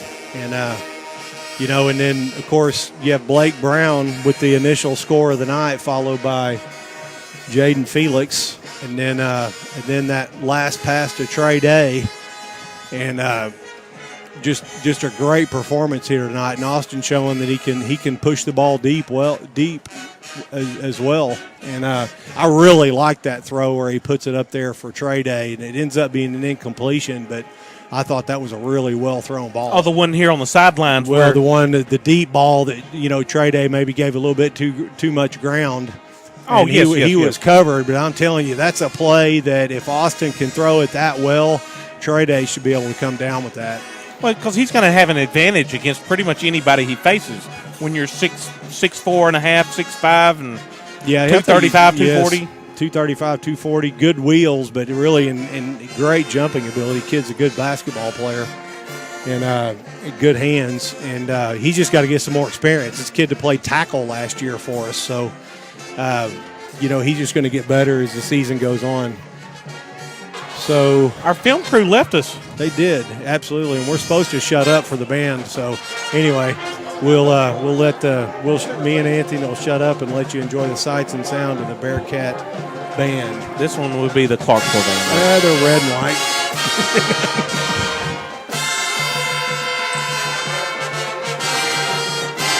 The Clarksville High School marching band.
Ladies and gentlemen, Mena Public Schools presents with pride the Mena Bearcats Marching Band.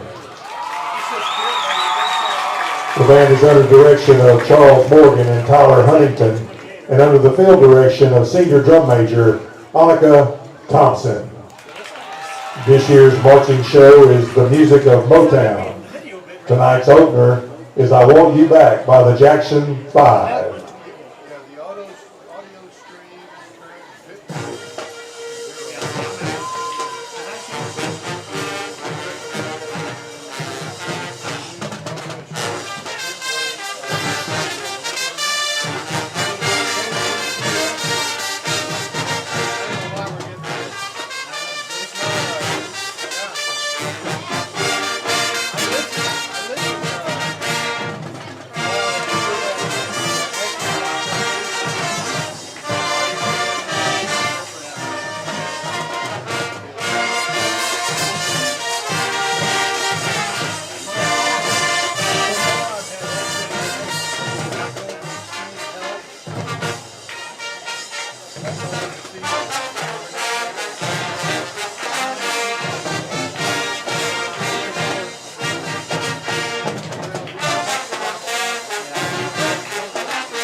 The Marching Bearcats finished the halftime show with Papa Was a Rolling Stone by The Temptation.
Ladies and gentlemen, the Mena Bearcats Marching Band.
Cut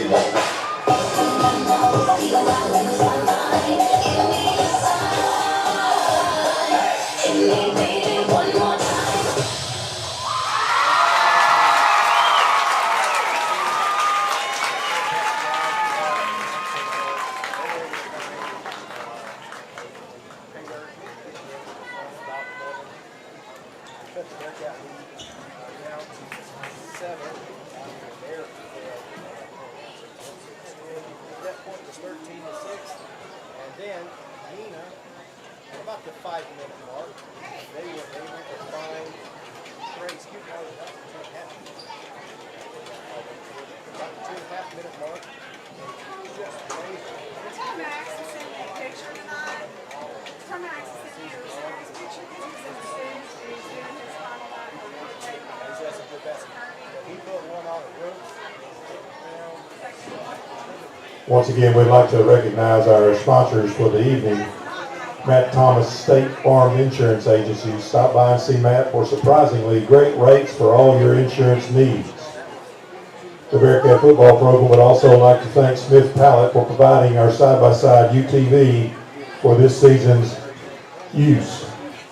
At the conclusion of tonight's game, fans are asked to wait at the gate prior to entering the field until released by a Mena Public School administrator.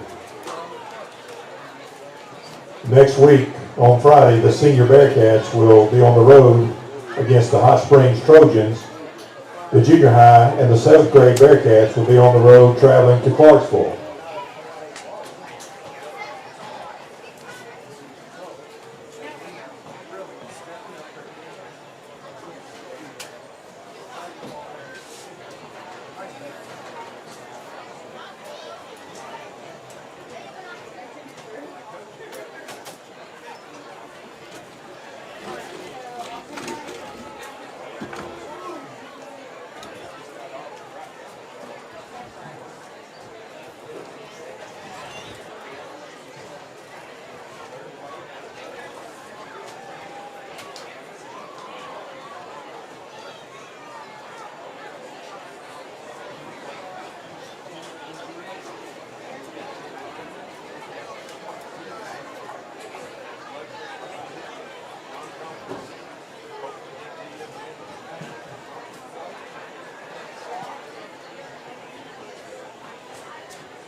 And one other thing to point out here at halftime,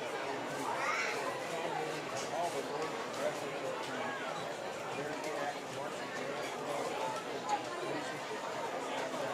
same can be said about the 21 person crew of tonight they are sponsored by Chevrolet in between. And they're good fans. You know the market that we are in today, who is definitely difficult to find. And that youth market is out there. Chevrolet has a great used selection.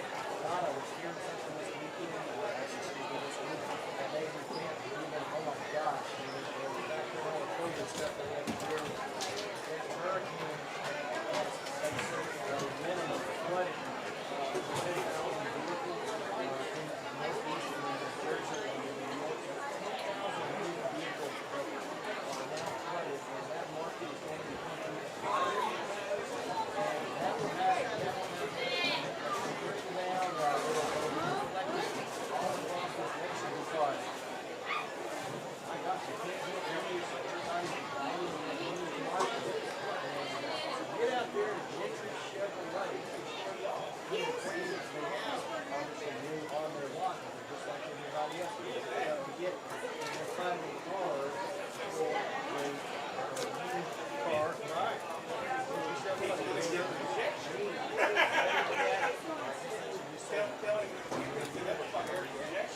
Sponsor.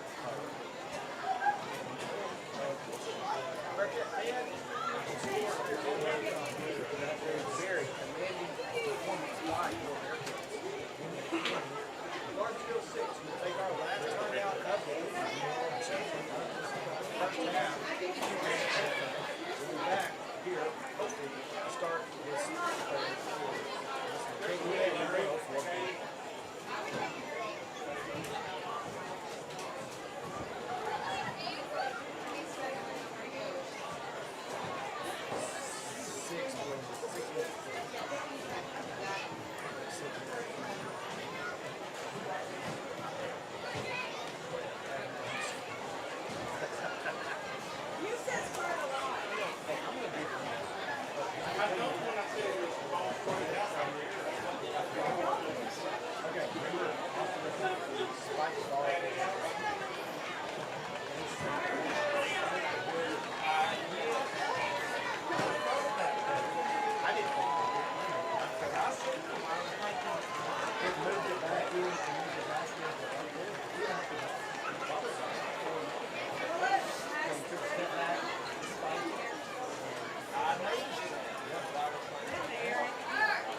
forgot the last time I was there, was I was at high and just ring it for all they had to do was try to get the children. I thought they were going to go back. I was like, Mark, Hayden takes him to practice today. Wait till tomorrow. Well, you think they get cut? So If they get cut, that's he fine. won't get cut. He wants signal news. Is that what he's saying? Well, I think that's the name. So I told Mark, I said, you guys are going to get we'll get two in a minute. And I said, how does that work? He goes, I don't know. I'm like, how do you not know? Ask somebody. So what do you need to bid? So what happens when I get like the girl, you pick your favorite. Tomorrow morning you open your own. Your favorite, like the next thing is you. I think that's what happens. So I think we should be. Back here, folks, for second half action.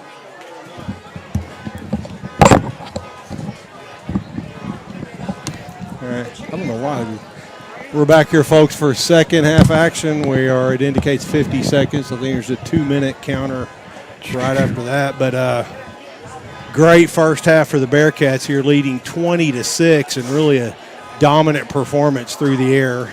Bearcats mostly throwing the ball here, or having the success through the air. It's been small gains on the ground and then picking up more chunk yardage in the air. The defense, you say bend but don't break, but it really hadn't been. I mean, it's been a case of there's a lot of players in great position on most plays. It's just a case of the possessions where they're able to make a tackle. They stopped the Clarksville Panthers, the ones that they missed some tackles. They got some big gains, and they're only able to put together that one drive. But the offense for Mena has just been unstoppable. Got a car alarm going off out there. I was worried that was you out there trying to steal a Ford, Anthony, to put on the lot. I needed something to sell. So. Okay. they had that one. They had the alarm set, huh? That's right. That's too bad. I hustled up there so they didn't see me. Speaking of that, it's great, seeing Katie up here. I heard she's normally back here in the parts department trying to assemble cars for you. Is she? That would be dangerous. She could. There might be a lot of things she's good at, but I would not want that to happen. You wouldn't sell that. All right. If you need somebody to show you how to put some the curly hair product together, she can right. she can do that. All right. Ladies and My gentlemen, department. your Mena Bearcats.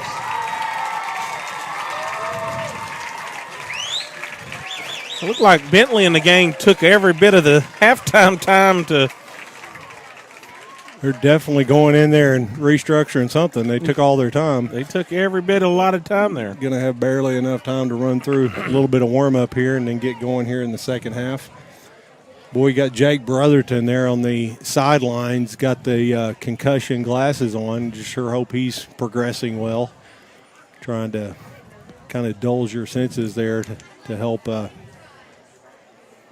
with that concussion recovery. He's on the protocol, but last I had heard they were looking at Tuesday to get him back. And that's that speaks even more highly of what the Bearcats are accomplishing here tonight without both of those two guys, because Yes. you got Logan being the strongest guy on the team, but you got Jordan Roberts, which is just right behind him, Mm-hmm. And you missed two big guys, and Jake will jump in there and play on the defensive line some too. But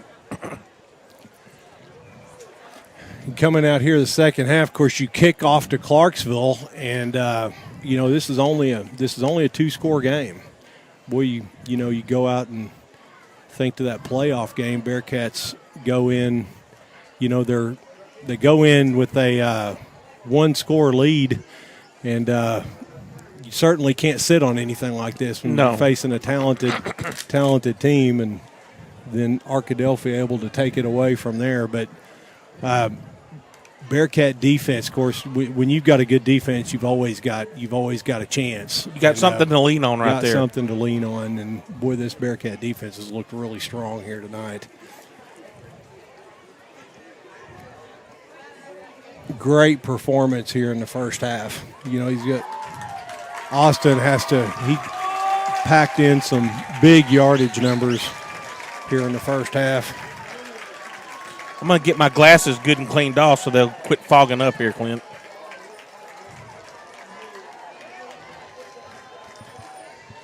Ooh, I got a new set of eyes. Now you can see.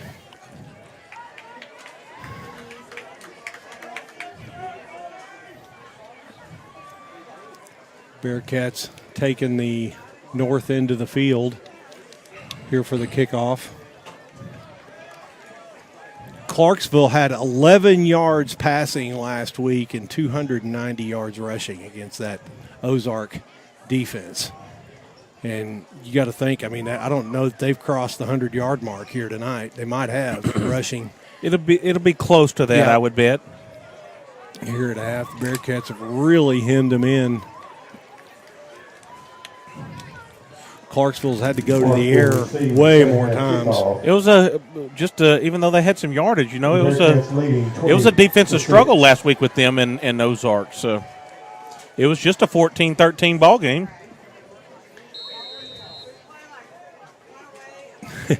Last week they had 6 total passes by 3 different players. Kick is up, comes down at the 20. Nice kick by Austin. Players got some room. That's the halfback, number 33 for Clarksville. So they're going to have great field position here to start this second half. Jared Berger made the tackle for the Bearcats. The ball was spotted at the 37. Get it all the way out to the 37-yard line here, 1st and 10, beginning of the second half.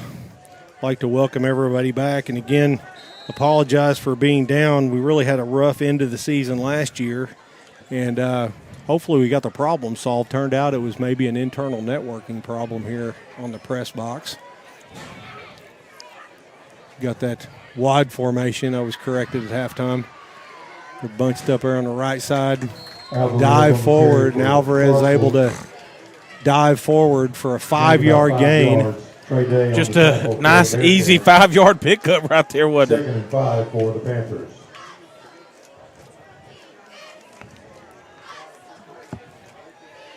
Clarksville comes out. There's not going to be a lot of wrinkles. And the Whitehead said he's going to take a timeout here. Must be an equipment issue, it looks like. Can't get a helmet snapped. Trey Day's going to have to come out. Number 53 for the Bearcats comes in, David Lee Wilkerson.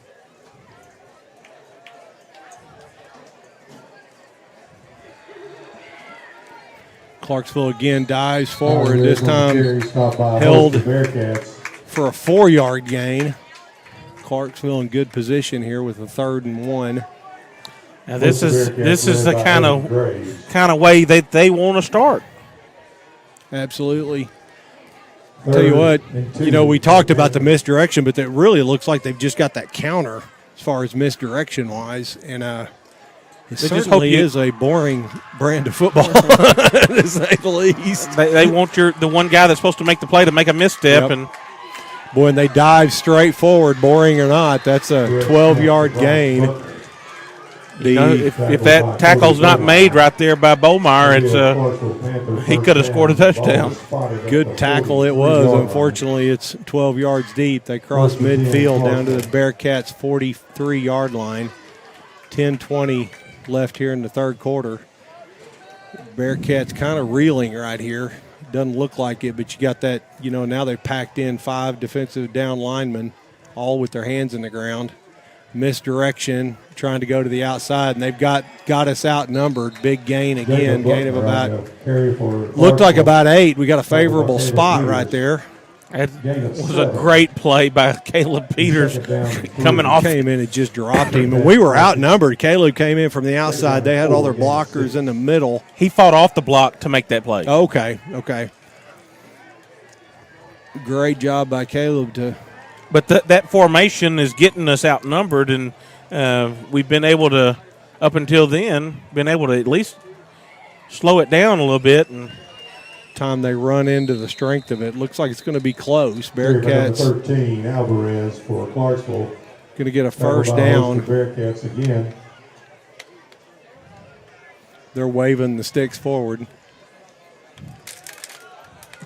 It'd almost take two of them to be yang up off the ground. That'll be a first down for Clarksville. Chewing that clock up here. They've already run 3 32-yard line, minutes off here in the 10. third quarter.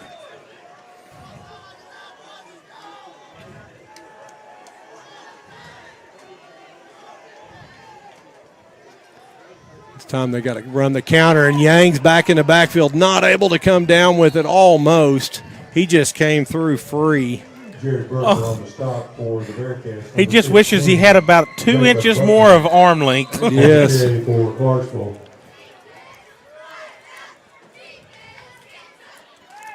Well, we got a injured Bearcat. It looks like it's a lineman. I can't see the number.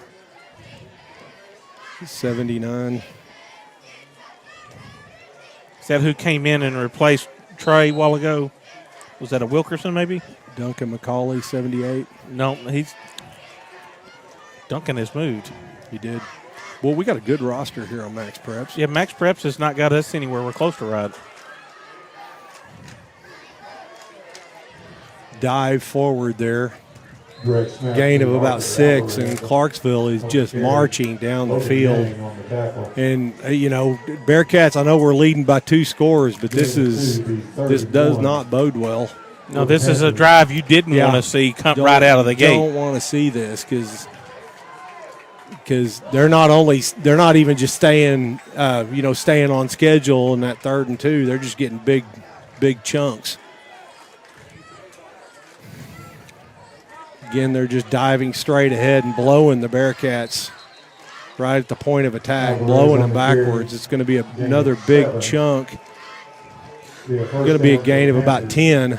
I noticed on that play there defensively, we tried to shoot a gap with a linebacker, and he just picked the wrong gap to go to. Okay. They may have went where he wasn't. He shot the inside gap on that and was on the backside of the play trying to chase it down instead of making him cut back inside. It's time the strong side's on the wide side of the field here. Look like they're trying to, and they again do double misdirection. What a tackle. He come up, is that Bollmeyer? No, that looks like Evan Graves. Evan Graves comes up and makes a great tackle, and that's the kind of thing that's got to happen. You got to get off the block, and somebody's got to make a play here to blunt this attack. 2nd and 9. Of course, the Panthers, instead of having that quicker strike where it's just a simple, like a peewee type offense where you just snap it and dive ahead, they kind of stayed in the backfield and did a double misdirection. Gave them a little bit more time. This time they just dive straight ahead, and again, good gain on the play. They're going to get about 5. Of course, you're in 4-down territory here, but you've got them in a little bit better position at 3rd and 5. 3rd and 5 for the Panthers. Now you gotta pick that right spot right here to get some pressure in the backfield, and when you have a chance to make that play now that you got to actually make it. You can't let him slip through your fingers. When you stop this offense for 1 or less, I mean, it's a play. That's making a big play right there, and it really kind of magnifies it because you just want to get them behind the sticks. No misdirection here. They're just coming straight ahead. Yes, and sir. That's exactly it. He comes up high, and that is Jaden Felix. Exactly what you're saying. Somebody's got to make a play, and who does it? He shoots that gap and kind of you had somebody, he come in from the inside and took that play away right there and just finished it right there. He didn't fall forward for yards. 4th down and 6. He got a hold of him in a place, it's not a favorable way to get him is up high, and then you're grabbing with your arms is what they tell you not to do, but he's strong enough, he's able to bring that running back down. So now you're at 4th and 6, Anthony. Exactly what we want. See if the Bearcats can come up with it. Clarksville's going to take a timeout. They're going to burn one right here. Take this time to thank one of our sponsors. Tonight's game brought to us by Mena Insurance Agency. Go see PT and the folks up there for your auto, home, life insurance needs. Thank them for being a part of this broadcast, really for being the genesis for the beginning of the Bearcat Foundation. Getting it all kicked off. And absolutely. Being the Godfather. The Godfather. Absolutely. Just a great addition to this community and the whole family. We love having Christy's input on the broadcast. She's always telling Anthony what he does wrong because Lord knows. You don't do nothing wrong, right? We don't. Yes, exactly. No, it normally revolves around my mistakes, but I'm okay with that. That's what brings it all. Makes all the fun. You guys got a text in if you're listening. PT and Christy. Always enjoy it. And you feel free to make comments on the broadcast because we can monitor that right here on the chat on YouTube. And again, if you can, if we remember to do it, hit the like and down for the Panthers. Subscribe. Big play right here, 4th and 6. Can the Bearcats hold them right here? It'll be a turnover on downs. They're again lining up in that wad formation. Now they're going to spread it out, and it's going to look more like a pass. Got twin receivers on each side of the field. Got a tight end down the right side. They are dropping back to pass, going to throw a stop route, and he's short. He does a stop route, and it's definitely short. He's spotting it with his right foot, and that's still a yard short. If you're going to run a stop route, you got to get to the stick. That was great play right there. He tackled him right where he was at. Solid play. I mean, you know. And you know, if he had have gotten to the sticks, if he had to run that extra step, that's a full yard short. Caleb would have been in a position to knock it down or pick it off. I was going to say, if he does take that, Caleb may have come across with a pick six right there. Yep, he's a kid that he makes plays too. He's going to make the right decision. Again, he just demonstrated it.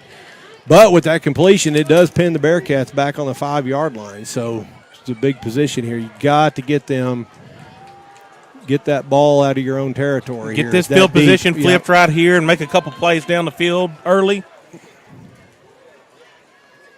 At least get it over there with the punt. Ball is on the ground. This could be a disaster. Gets it off, throws it away, and there is not a receiver there, and this is going to be called. That's intentional grounding, and this could lead to some points right here.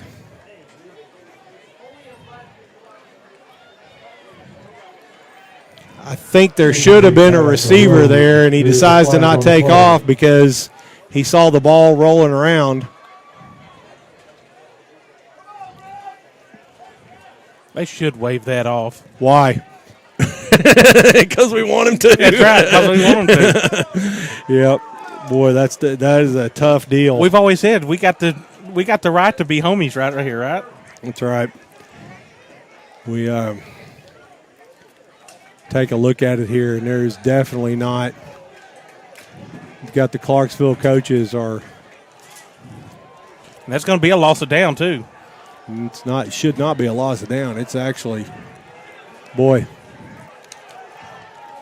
On the intentional grounding. Okay. On the 2.5-yard line. See, it may not be a high school rule. I guess I know in the pros or college that would actually be a score. Quick throw out, loss of down, and it's going to be 2nd and 12. So not a big loss. Good move. It's got to be a good move. Obviously, I don't know if the rule going to be a gain of about 1 on the play. Going to bring up 3rd and 11. That was by Clarksville's number 13, Arthur Alvarez.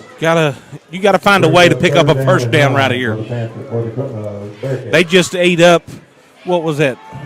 Almost a whole quarter. Yeah, well, it was. Yeah, we took it over with 5.5 minutes, and so that's what 6.5 minutes are running off one drive, half the quarter, a little over.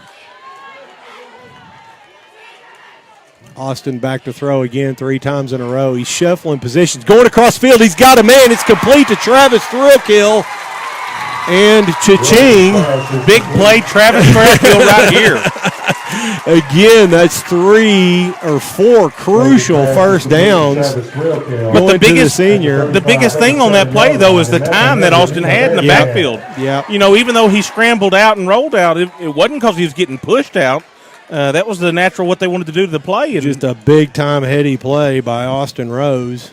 Rolling out to the right, buying time. Travis Thrillkill streaks down the middle for the completion.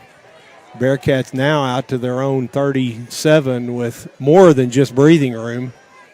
Again, back to pass. This is the fifth pass in a row. Everybody's covered. No, he's not. He ends up throwing it short. Boy, he went into his shuffle, and I'm going to say that's Blake Brown. And he goes into that shuffle, but then he saw he had some room, and he took off. Gave great target, great throw right there. And the pump by Austin is what opened that up. Yeah, you're right. He pumped like he was going deep because he was looking there. Great play. Well, I think he actually pumped to Blake, and then that made the guy that was bearing down on him kind of freeze a second, and then that opened Blake up for that completion.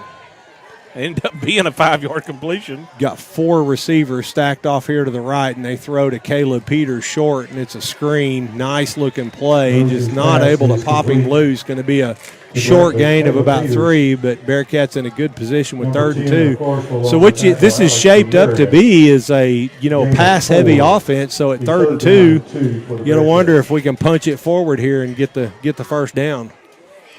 Irregardless, you got to say this is a very successful possession by the Bearcats, just getting yourself some breathing room.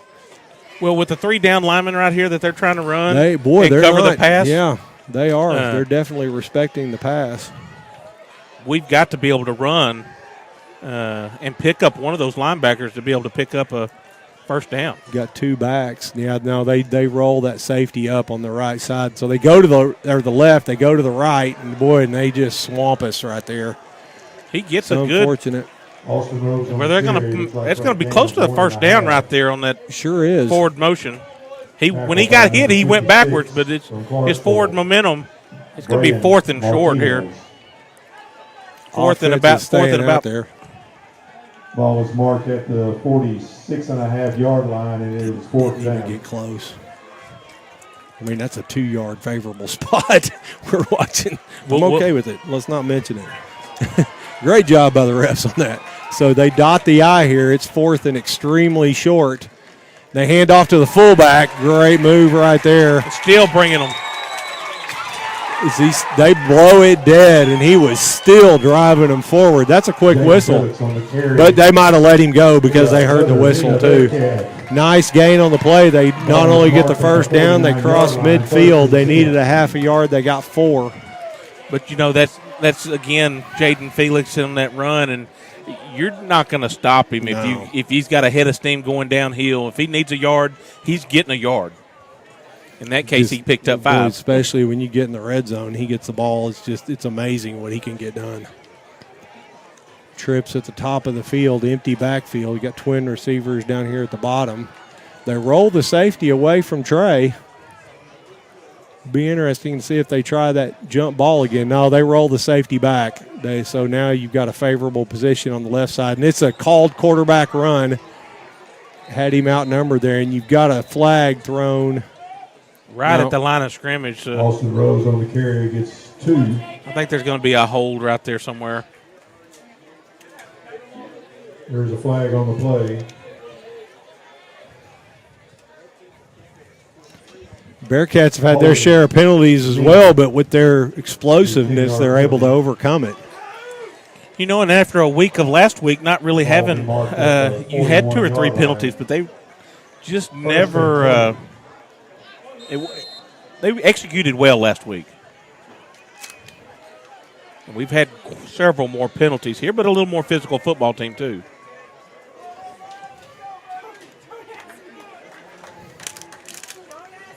Charlie Escobar is watching it here tonight. We know who he's watching. He's got to watch his son. Spread it, formation here. You got a single back, again looking to pass. Then they faked that screen, Anthony. It's exactly what you said. And this time, who is it? Caleb Peters. That is Caleb Peters, and you called it early. The Peters shuffle. I didn't see it because he's kind of trotting. 49 seconds, and this drive is 96 yards down the field, and so Clarksville goes from threatening to close it to 1 score to really just a dagger here with 49 seconds. You can't say it's over by any stretch, but what a drive there by the Bearcats. Well, the offense that Clarksville likes to run, it's not a come back from behind from multiple score offense with a half to go. They're designed to grind it out with you all game long. Kick is up and good. Your score was. And again, let's talk about this because this is a game that the Panthers are favored. And I forget it was a weird deal like 5 points or 8 or something like that. So it's that, and they always, as far as Hootens, they always give it a weird sort of spread like that. So obviously the prognosticators out there thinking that the Bearcats have lost so much talent, we're going to fall back, and we're able to do this without 2 of our premier linemen, which everybody going into the season says is the strength. But you got to say, it's the quarterback and this wide receiver core and the defense overall. It's just everything is looking strong all the way across. But that line up front is what's given Austin time to pick these guys apart. Yeah. And the defensive line staying strong, like the defensive stand we just had down here. They're doing what they have to do to make this thing click right now, and it looks pretty daggum good, Clint. And that drive wasn't necessarily an example of it, but the blocking, great kick by Austin. You can tell he's got some adrenaline from that last play. Austin Rose just having a great football game here. Clarksville will take over on the 20-yard line, 1st and 10. So we got 49 seconds to go here in the third quarter, and then we're going to take this thing to the fourth quarter here in just a second, Glenn. Absolutely. Let's thank another one of our sponsors, John Maddox, State Representative John Maddox, representing Polk, Scott, and Montgomery County, doing a great job for us. You decided to take that so I wouldn't screw it up again, right? That's right. Well, it was good either way because he is an attorney as well. Having to take time off from that job to help serve Polk, Scott, and Montgomery County. He just said, Dad, you can handle it. Also, like to thank Sterling Machinery. Sterling Machinery, great stuff. We'll continue that after this play here, but empty back. No, it's not. We got single back. Fullback, not quarterback, throws it out. Going to be Bryce Buckner. Blake Brown on the tackle for the Bearcats. Good little 5-yard gain for Clarksville right there, but a good play defensively from her corner. He didn't pick up anything other than what he was given there. Number 15 on the tackle. Clarksville trying to throw the ball, get it out there into some space, but really ends up with the same result. You got the clock running. They're going to a no huddle here, trying to get up to the line of scrimmage quicker. Snapping it here with about 20 seconds left on the play clock. The fullback, not quarterback, is sacked. Turnover, ball's loose, and we've got a turnover, and that's Bobby Wallace and Kobe Davis. Kobe Davis coming around the edge. Yep, coming around the edge, having a great game here. He is just having an excellent game because he's a guy that's that this offense puts a ton of pressure on him. He's a guy with not a lot of experience, but just tons of athletic ability. Junior Colby Davis, you're going to hear that name a lot because that is, he's one of the more athletic Bearcats with not just size and strength, but he's got the speed to go with it. And then get him some time on the field, which he hadn't had a lot of. And he's getting his time to shine now. Yep. 9 seconds left here in the third quarter, and the Bearcats again in the red zone, leading 27-6. Clarksville tried to go to the air there, and it just doesn't work out for them. And they've completed quite a few passes here. Yes, they have. Yeah, considering they don't have a quarterback. That's kind of offensive. Handoff to Graves. Graves bounces it out the outside. He's got some room, tries to turn the corner. Gain of about 7 on the play. Tons of flags. It's definitely coming back. There's laundry all over the field. Mm-hmm. And it's the yellow kind. We don't like that. But that's going to be a hold in there on the line somewhere. Flag on the play against the Bearcats holding. That'll be a 10-yard penalty.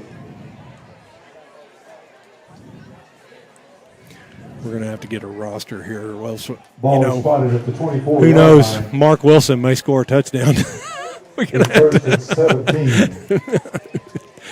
or Jaden Castillo.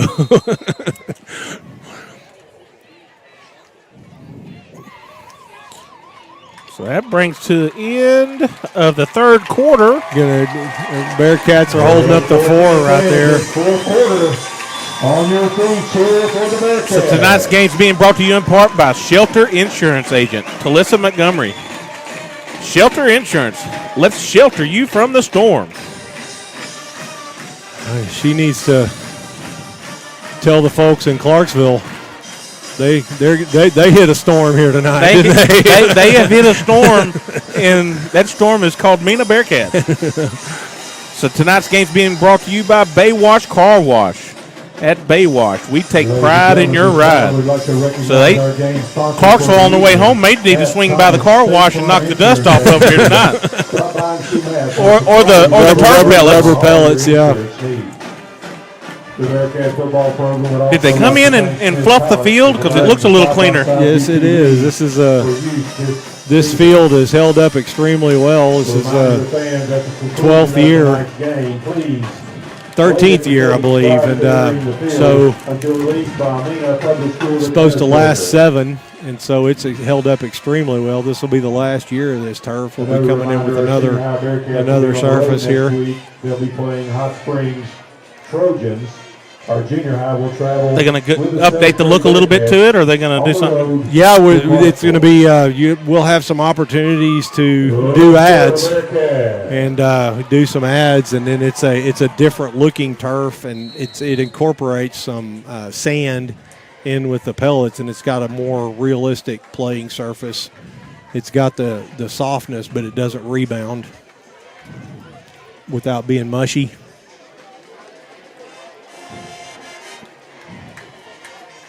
So after the penalty, he got 1st and 20, backs it, back up to the 24-yard line.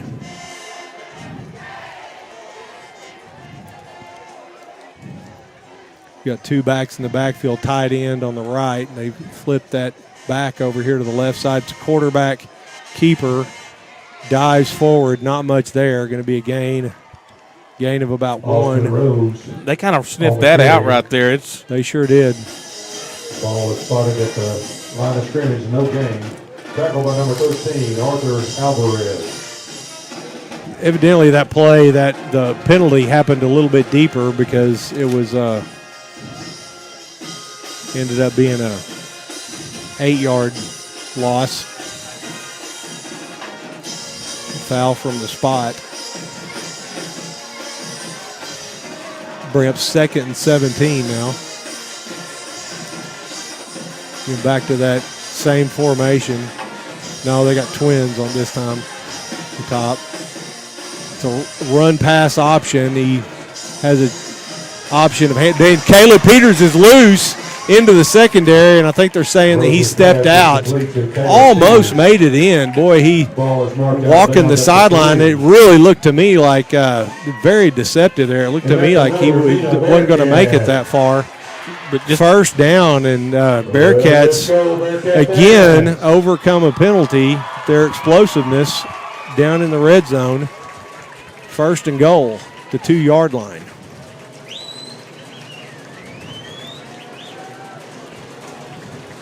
Clarksville diving to make a play. And the stadium is rocking right here. Again, they hand off to Jaden Felix, and it's a touchdown. Bobby Wallace is proud to announce, and the Bearcats he said, "Follow me in, big guy." That's right, 33-6. Boy, and this is a big-time opponent this week. That was a big turnaround just handled them. Yeah, super. I mean, think about the turnaround when, you're looking at only being up 1 score and Clarksville's down at the 5-yard line. You're able to stop them and rattle off 2 big scores right here, 2 quick scores. Kick is up and good. They got a little pressure on that kick right there, but Austin was able to get it up, and one of his better kicks of the night. 10:58 left to go in the game. Bearcats are leading 34-6.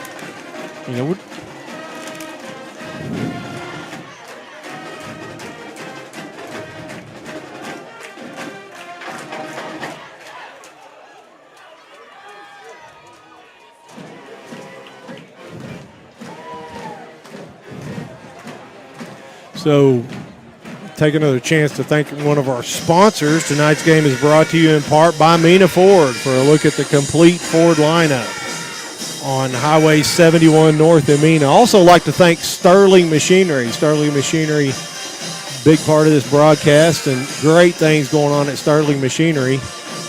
They have a Microsoft Bill Gates invested generator project that's really a revolutionary project, and it's really big news. It's not very well known here in Mena, and you're going to see some construction and lots of hiring opportunities out at Sterling. Great coverage by the Bearcats. Deep kickoff. Of course, that leaves a chance for a big return. But good open field tackles. You had two Bearcats in on that tackle right there. And Maddox Medlin. Ball is marked on the 30. Ball out to the 30-yard line. Panthers.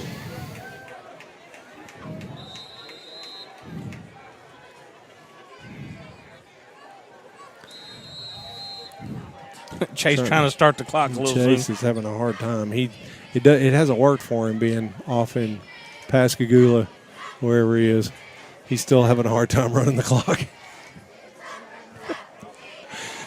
While Chase is getting it straight, let's thank the Union Bank of Mena. Mena's only locally owned bank, hometown banking at its best. But you know the look that the referee is giving the clock right now is the look that Chase's mama has given him before. You just tell he got her hand on her hips. That disapproving look. Would you put the 4 seconds that you let that thing run off back on there? Chase, did you take the trash out? I've seen Max's mama with that same stance. 2 minutes and 45 seconds left in the fourth quarter. Ball is marked to play at the 30. Yeah, they got the clock fixed now. That 4 seconds might make the difference. Buckner back to pass, and it's incomplete. He throws out there to the outside. Buckner's pass is incomplete. No, it. Intended for number 13. We kind of got them rattled a little bit right here, and a play that they've made all night long. That little swing pass there just went in and out of the hands. Well, Clarksville's getting pretty chippy out there, wanting to talk about it in between the plays. Clarksville's thrown it 16 times by my count. Of course, accuracy is optional. And, of course, they don't have a quarterback on the roster. It's almost like they're ashamed to say that they're playing quarterback. Again, their fullback is back to pass, incomplete. I mean, that's two straight passes in a row that's hit his receivers right where you don't want to hit, right in the hands. Third down.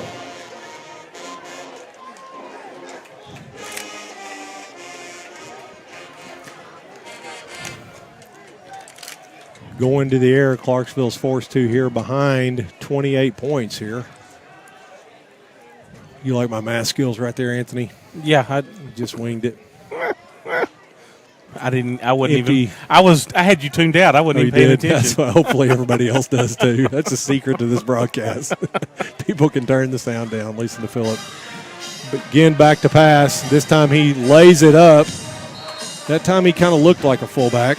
Throws it out to the outside. It falls incomplete. But you know why he tossed it up like that?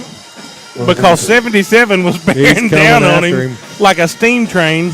You know, and that's big news because this is the fourth quarter, and it's a hot, muggy night. And the Raging Asian is going wide open. The right Raging Asian.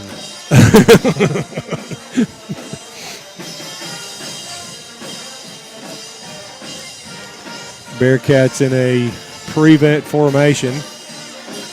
Got 3 down linemen, but they are deadly down linemen.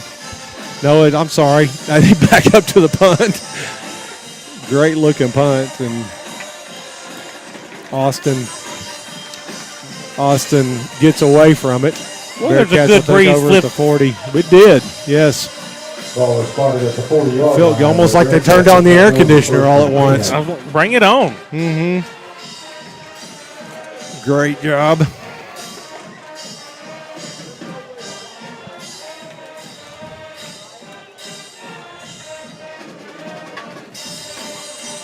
Bearcats take the field here with 10:29 trying to run some time off the clock and take this into that Hot Springs matchup. Hot Springs, maybe Bearcats can avenge that last year's loss. Because Bearcats had kind of the upper hand on them here the last few years, and they fooled around and scored one late on us last year to beat us. That was before the big adjustments on the line of scrimmage. Just, and that's got to be Austin Rose trying to make something happen. Throws out there to the right, and hopefully they think that the tackle was eligible, and they don't. So another flag right there, and it's going to be from the spot of the foul. So Austin threw that from about 12 yards deep. He's scrambling back and didn't have anybody open. Tried to reverse the field and get it close to a black jersey. It's just the black jersey was not eligible. Loss of down 5 yards. Second and 15. Just going to be a loss of 5 on that. That's a spot. Unless that's a change of rules. Need to ask Phillip. He's the referee. 10:22 left to go in the half. That stops the clock. Well, he makes up rules about as much as we do. Yeah, that's true. At least I'd feel a little bit better about it. It would be an informed guess.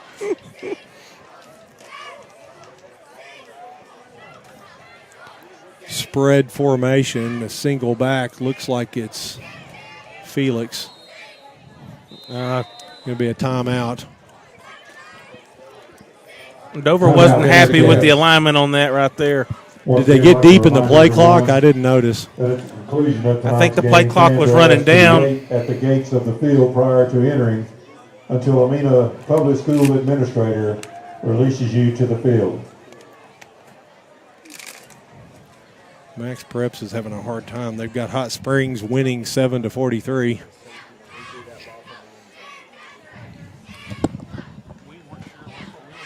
$10:22. And that's a new. We did get Phillip over here. What did he say? Well, he was talking about why wasn't that a safety from the end zone? Exactly. When we threw it earlier. Yeah, that's what I thought as well. He said it must be a new rule for the high school side. Got to be a new one because that was always a score.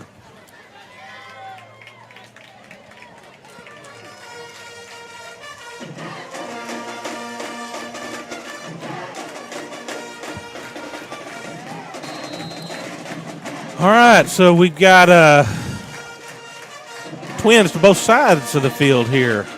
One back. Caleb's coming in motion.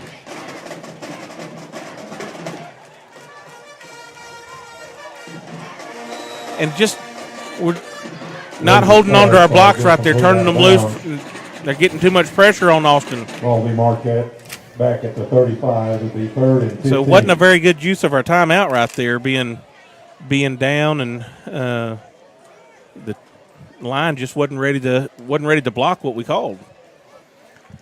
Going to bring up a 3rd and 15. It's a rare point where we've been in a third and long. Well, I say that, but we've been in it a bunch. Actually, that's completely inaccurate again by the Bearcat Foundation broadcast crew. But we've been able to make the play to get out of it, and taking a look at some of the scores here from around the state. Boy, that was a vicious hit to the head by the outside linebacker, number 28. Vicious hit. And, I mean, that's totally uncalled for. For the Panthers. Boy, Austin's kind of shaking up right there. He's holding his head. That was, he had handed it off, and he's standing out there on his own and just took a shot. You got a Clarksville. Looks like that's one of their linebackers. It's down on the field. So, yeah, I'm sitting here watching that replay. The shot that they took on Austin. Austin's sitting there, and that outside linebacker comes in completely defenseless and hits him in the chin. Just levitates him right there. And the umpire was sitting right there in front of him. That's unbelievable. Unbelievable. And for that to not be called. Arkadelphia 43, Hot Springs 14 with 7:19 left to play. Say that score again. Arkadelphia is trailing 43-14, I think. I just said it and I can't remember it. And it's Hot Springs? Hot Springs High? No, Arkadelphia's at 43. Arkadelphia's at 43-14. 7:19 left to play. And Arkadelphia took one on the chin last week against Camden Fairview, if I remember right. Wow.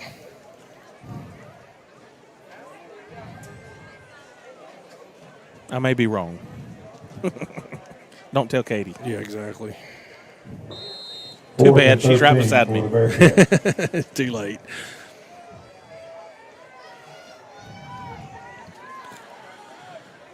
Fourth and 12.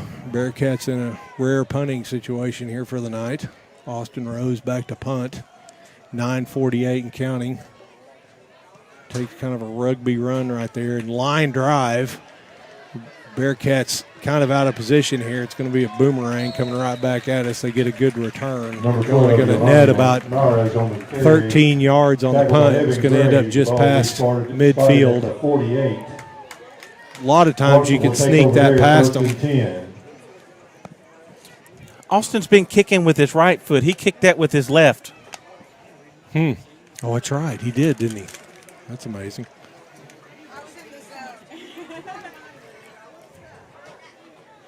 I just overheard my wife say she was in the zone over here. All right. What zone is that? I'm afraid they're having way too much fun doing this. This does not bode well for our It was future so loud careers. I could hear it over the earmuffs I've got on. This does not bode well for us here, man. We could have adult supervision here from now on. Clarksville again back to pass. Fullback throws it high. They're going to call pass interference on Cody Bomeyer. Wow. And that was nothing. Not even close to catchable. That is not even close to catchable. On the play, pass interference, Mena. That was not a very good call. No, to say the least. Marked a 15-yard penalty. That's a first down for Clarksville. The ball will be marked at the 37. First down. Hot Springs last week defeated Fountain Lake 52-7, and they're getting roughed around by Arkadelphia this week. Single back. Fullback drops back to pass. Throws it deep out there. Got good coverage. They just let it drop. It looked like it was thrown to Blake Brown instead of the receiver.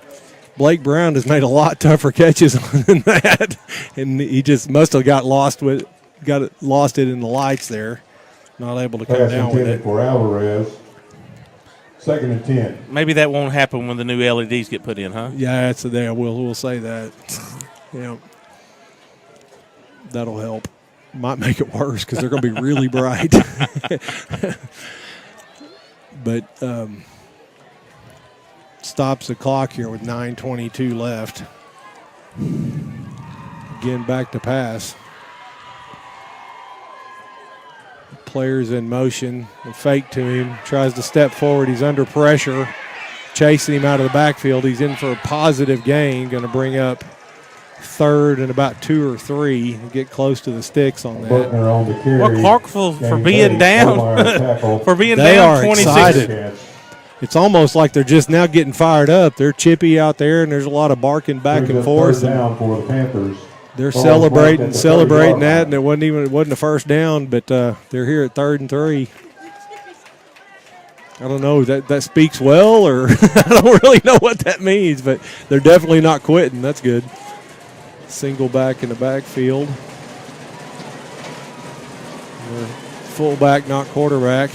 This time he does run it, and He's going to be stopped. He's going to be stopped short. It's going to be 4th and about 1 here. Logan Yang on the tackle for the Bearcats. Logan hit him with a no gain at all, and he was able to fall forward. Boy, that doesn't happen too often. But I tell you what, he had about a 10-yard run at Logan Yang, and he just stopped. Well, and Logan had the guy blocking him on him the whole time. Mm-hmm. He just made the play with the blocker on him. 4th and 1. Of course, Clarksville's going for it right here. You got to think they're going to try to dive their fullback forward. And they do, heading right at him and able to meet him in the hole, but not direct. Kind of bounces forward and going to get it be enough for the first down. Tackled by a host of Bearcats. Ball will be marked. It's going to be a first down. Line. That gets it, keeps that clock running right there. Yeah, you got it rolled forward. Ball is Takes this marked time at to the thank another 26. one of our sponsors, Gentry Chevrolet, wishing the Mena Bearcats a healthy and winning season. Come see us in D Queen for all of your Chevy needs. Pickup and delivery available for all of our Mena customers. 1st and 10. Clarksville threatening here, but they're trailing 34-6. They flush out the fullback, and that is number 27. Yeah, that's Kobe Davis. Kobe Davis, yes, I knew that. I'm sitting there. I'll forget.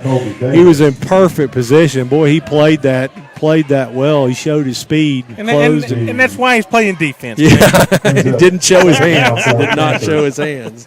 Ball marked on the 26. But boy, that was a definitely a well played ball right there. Coming out in that wide formation with the entire student body in the backfield. Time they play a misdirection. He rolls out, play action, throws Wide up open. a punt, and they In and out of his hands. drop it. Wow, We got lucky on that one. we sure did. You know, there's been a lot of drops. Yes. Their fullback has thrown pretty well tonight. Played in the end zone. You know, in this 4th quarter, Intended for number 22. you know, he hit those guys several times early on, right in the hands. That one he had to throw up a prayer because he had people bearing down on him. But he was wide open. And he really threw the perfect pass, if you think about it. I mean, because that's the easiest catch. He just had to sit there. Maybe gave him too much time to think about it. Going to bring up 3rd and 10. I bet he's the only fullback in the state that's thrown it 26 times tonight. Again, dropping back to pass, and that time he might have looked like a fullback. Well, he had 6'5", 240 jumping in his face right there. He just wanted it out of his hands. That ball might have been really hot. Yes. Going to bring up 4th and 10. Clarksville's definitely going for it here. 7-10 left to go in the ball game. Take this time to thank our friends at Smith Pallet. I'll continue after this play.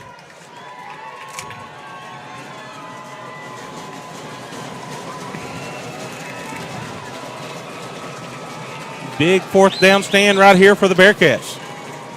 Steps forward, fakes the dive, throws it deep, get the feet tangled up. Caleb Peters got his feet tangled up with not even the intended receiver. And that was, what was that, Escobar. Escobar sitting there waiting to Trey Escobar pick that ball off there in the end zone and just went in and out of his hands. Escobar on the coverage. don't really know, I mean, how you call that, because it's really just their feet getting tangled up. He had his eyes back looking for the ball, and they got tangled up and fell.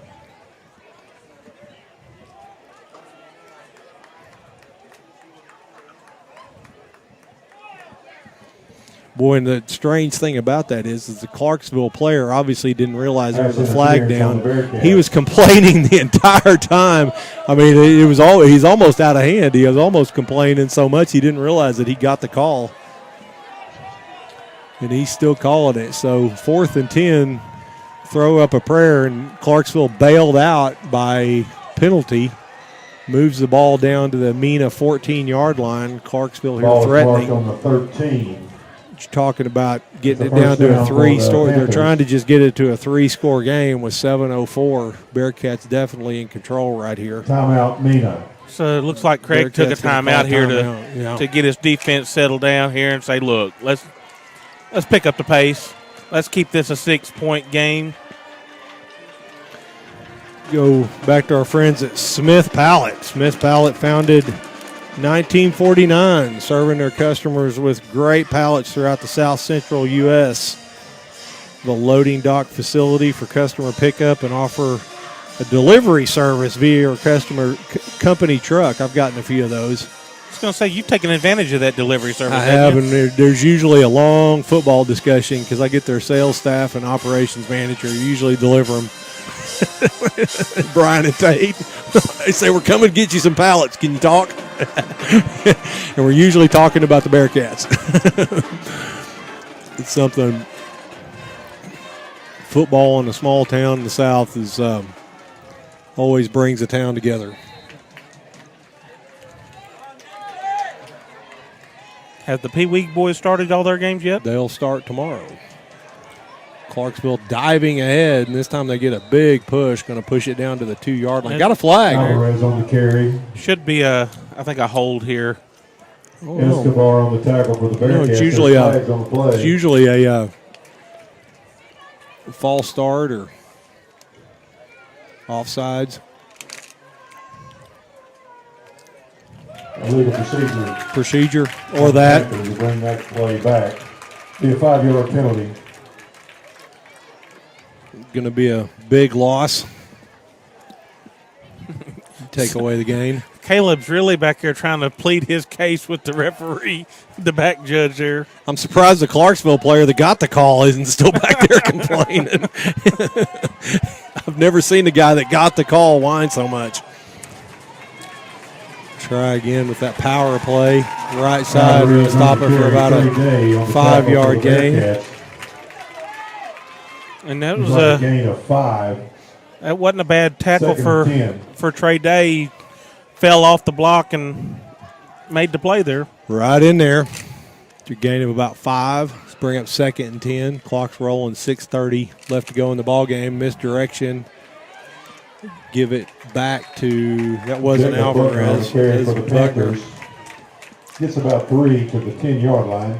3rd down and what, about 7 yards here, Clint? Yes. For the Bearcats, be 3rd and 7.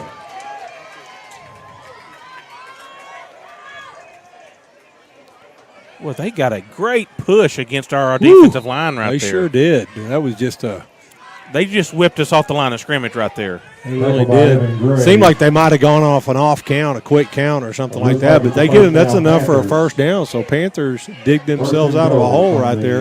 Uncharacteristic big push. Yes.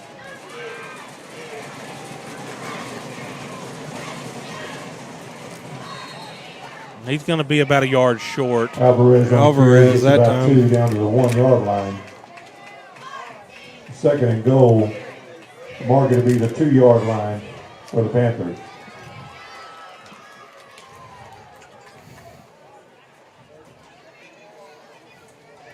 And he's diving forward, and he's in for the touchdown. An easy score right there. Easy score, yeah. Just caught us. I think they got us a little winded right there because the defensive line just didn't fire off with the way they've been coming off the ball all night long. And, they got to be looking at the scoreboard. But, boy, give this Clarksville team credit. I mean, there is zero difference in intensity. No. From the very beginning of the game. They're still firing. Trailing 4 scores. I mean, they are absolutely going after this. They're not planning on going home the loser. And one of their 3 fullback, not quarterbacks that have thrown passes here tonight. Procedure call. Guy with maybe one of the coolest names I've seen. Flag on the play. This is what Craig was telling me about that. Luke Morgan? No. She? Yeah. She? EH is the first name. I wish I'd have thought of that. There's instead of Max, it'd have been Montgomery. I wasn't going to name the one I would thought, How's your kid? What a great name. You could have and so-so. And your daughter so-so. That's a great name. Going for two here, Clarksville. Boy, big hit in the backfield, but they're able to push forward. That's Alvarez with the score. Going for the 2-point conversion, and that gets it to deficit to 20. 5:27. Clarksville Panthers 14. You know, Dover's wanting to put one more score on the board. Absolutely. And equal last week's point output. At the conclusion of tonight's game, you're asked to wait at the gate leading to the field prior to entering until our Mena Bearcats administrator releases you. So, thank you. You got to think. I mean, boy, this score is going to send shockwaves through the 4-4A with the Bearcats. With all their losses in personnel, quote-unquote losses, but they got to be rethinking this situation with the Bearcats dominating this. Of course, Bearcats are picked fourth. A common opponent is going to be Ozark. Yep. And Clarksville gave Ozark all they wanted last week, and Ozark had to win it in overtime. 14-13. Clarksville offense racks up 289 yards rushing. Boy, they're going to equal out the almost the same point output they had last week. Yes. And they've got some yards on the ground. I mean, I'm not saying they ain't picked up yards tonight, but the Bearcats have done well enough of keeping them out of the end zone, and we've been able to score the ball.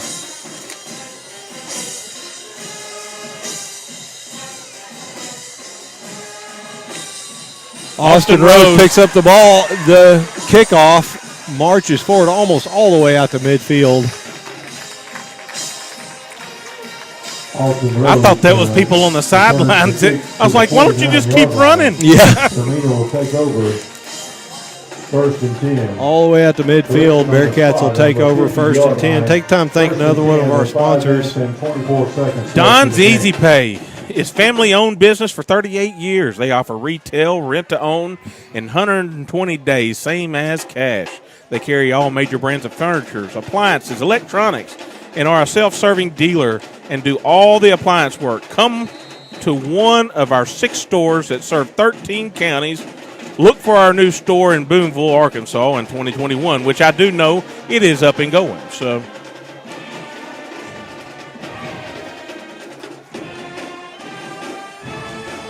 and we'll throw one more out there. Arvest Wealth Management for any questions about a 401k, IRA, stocks, bonds, annuities, and rollovers.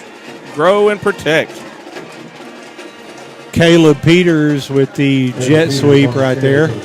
Bearcats going with 3 backs in the backfield. Looked like they were going to pound it forward, but they. So Clarksville's going to call a timeout here.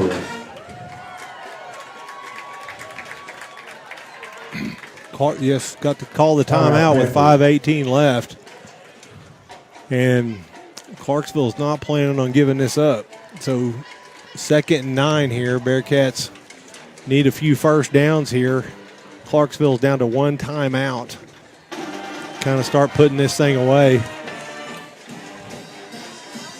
You know, we've said it a lot here recently, but Clarksville's still fighting.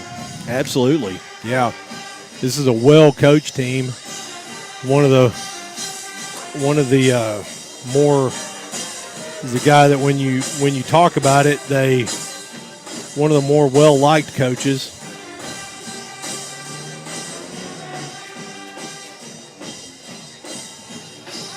Very well coached, disciplined. These players are enthusiastic and just flying around there like at the start of the game. Misdirection, a handoff to Jaden Felix, plows forward. Going to be a gain of about 3 on the play. Not much there. Jaden just runs so tough. He does. Yep.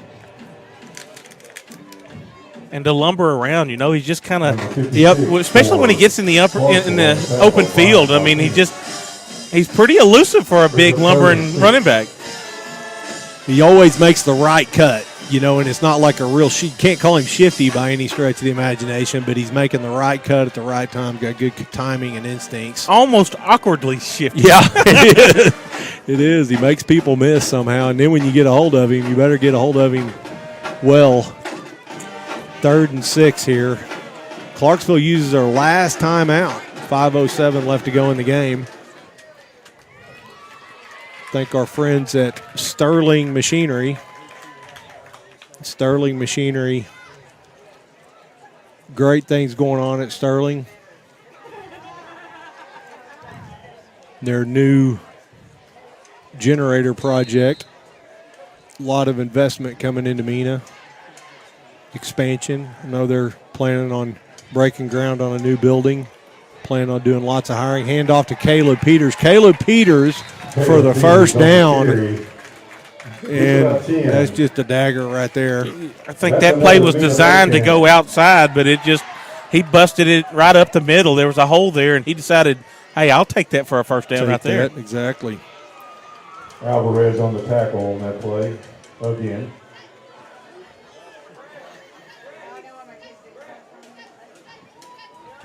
First and 10. I don't know. I saw Christopher's comment. I gotta find out if that's legal if I say that, Christopher. First and 10. Clarksville 38-yard line. Dum-dum. Yeah, I know. Bearcats got a bunch of backs in the backfield. Got a quarterback change. Gabe Corcoran, Jr. coming in.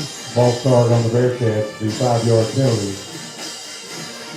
He's just Gabe's a real cool, thoughtful kid. You know, everybody, he's one of those that even, you know, our boys as seniors, they said he's just a kid everybody likes. You know, real smart player. Misdirection. Kind of got caught up there in the play action in the backfield. They're bringing him down for another loss. Going to be way more run heavy with him in there as quarterback. Bring up 3rd and 17. Bearcats going backwards right now. Bring up 2nd and 16, 17 from the 45.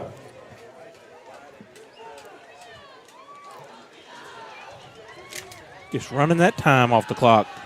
Going deep in the play clock. Get the play in with 12 seconds left. Again, they got 3 backs in the backfield.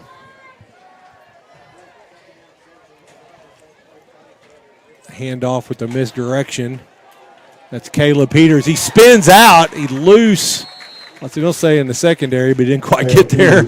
Backside in, folds in, and gets a hold of him, but he not before he gains 5 yards on the play. Going to bring up 3rd and 12. 3rd and 11. For a little lightweight, he's just kind of slippery. Isn't he is. He is. Just makes plays, I tell you. He is just action right there. It doesn't matter if it's for all the marbles or just out in the middle of a routine play. I mean, he's the guy that can make the play no matter what.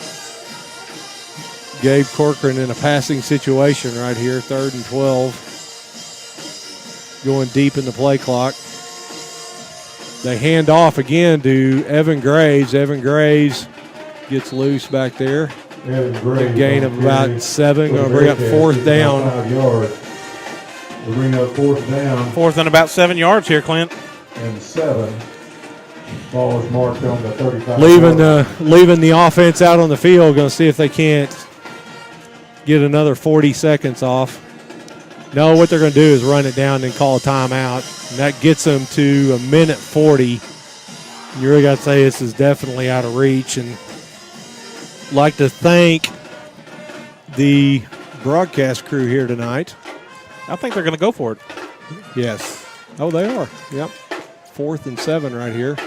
Do the same thing. They're going to do some misdirection, pop out, try to pop a guy out here loose on the other side. Escobar on the carry. Michael Escobar. Turned over on downs. Escobar's a shifty runner. Ryan Martinez on the tackle for Clarksville. Ball is marked. Be a turnover on downs, so Clarksville will take over. And Escobar's just a junior. He'll be back next year. Once again, next Friday. Well, and if this senior class is any indication, this Bearcat offseason is taking it to another level because there's Thursday, just a ton of football teams will travel to Clarksville. ton of athletes have really taken giant leaps forward.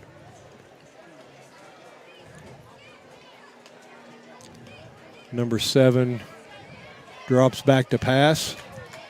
Another fullback pass. Buckner's pass is complete to Arthur Alvarez, tackled by Blake Brown. Be a first down, Clarksville. Be a first down by Clarksville. Going to get it out to the 45. Minute 37. Alvarez finally caught one. He dropped a couple on those in that last series that they had to.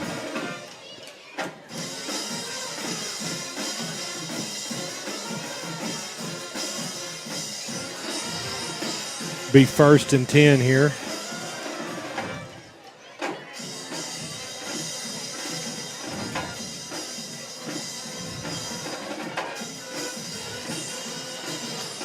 Fullback drops back to pass. He throws it deep. It's kind of a punt. Going to be intercepted back at the 17-yard line. I believe that's Caleb Peters. Yes, it is. Yes, it is. Caleb Peters comes down with it. That'll be the first pick of the year for him with it. First interception for the Bearcats this season. Bearcats take over first and 10, their own 20-yard line. See Gabe Corcoran coming out. Lots of different numbers coming. Sandra Klein's back for this year's broadcast here. Oh, she's back on? She's back on. She thinks we need all the air we can get. I don't know how to take that, Anthony. She's worried about us being stuffy. Stuffy? Well, it's stuffy up here tonight.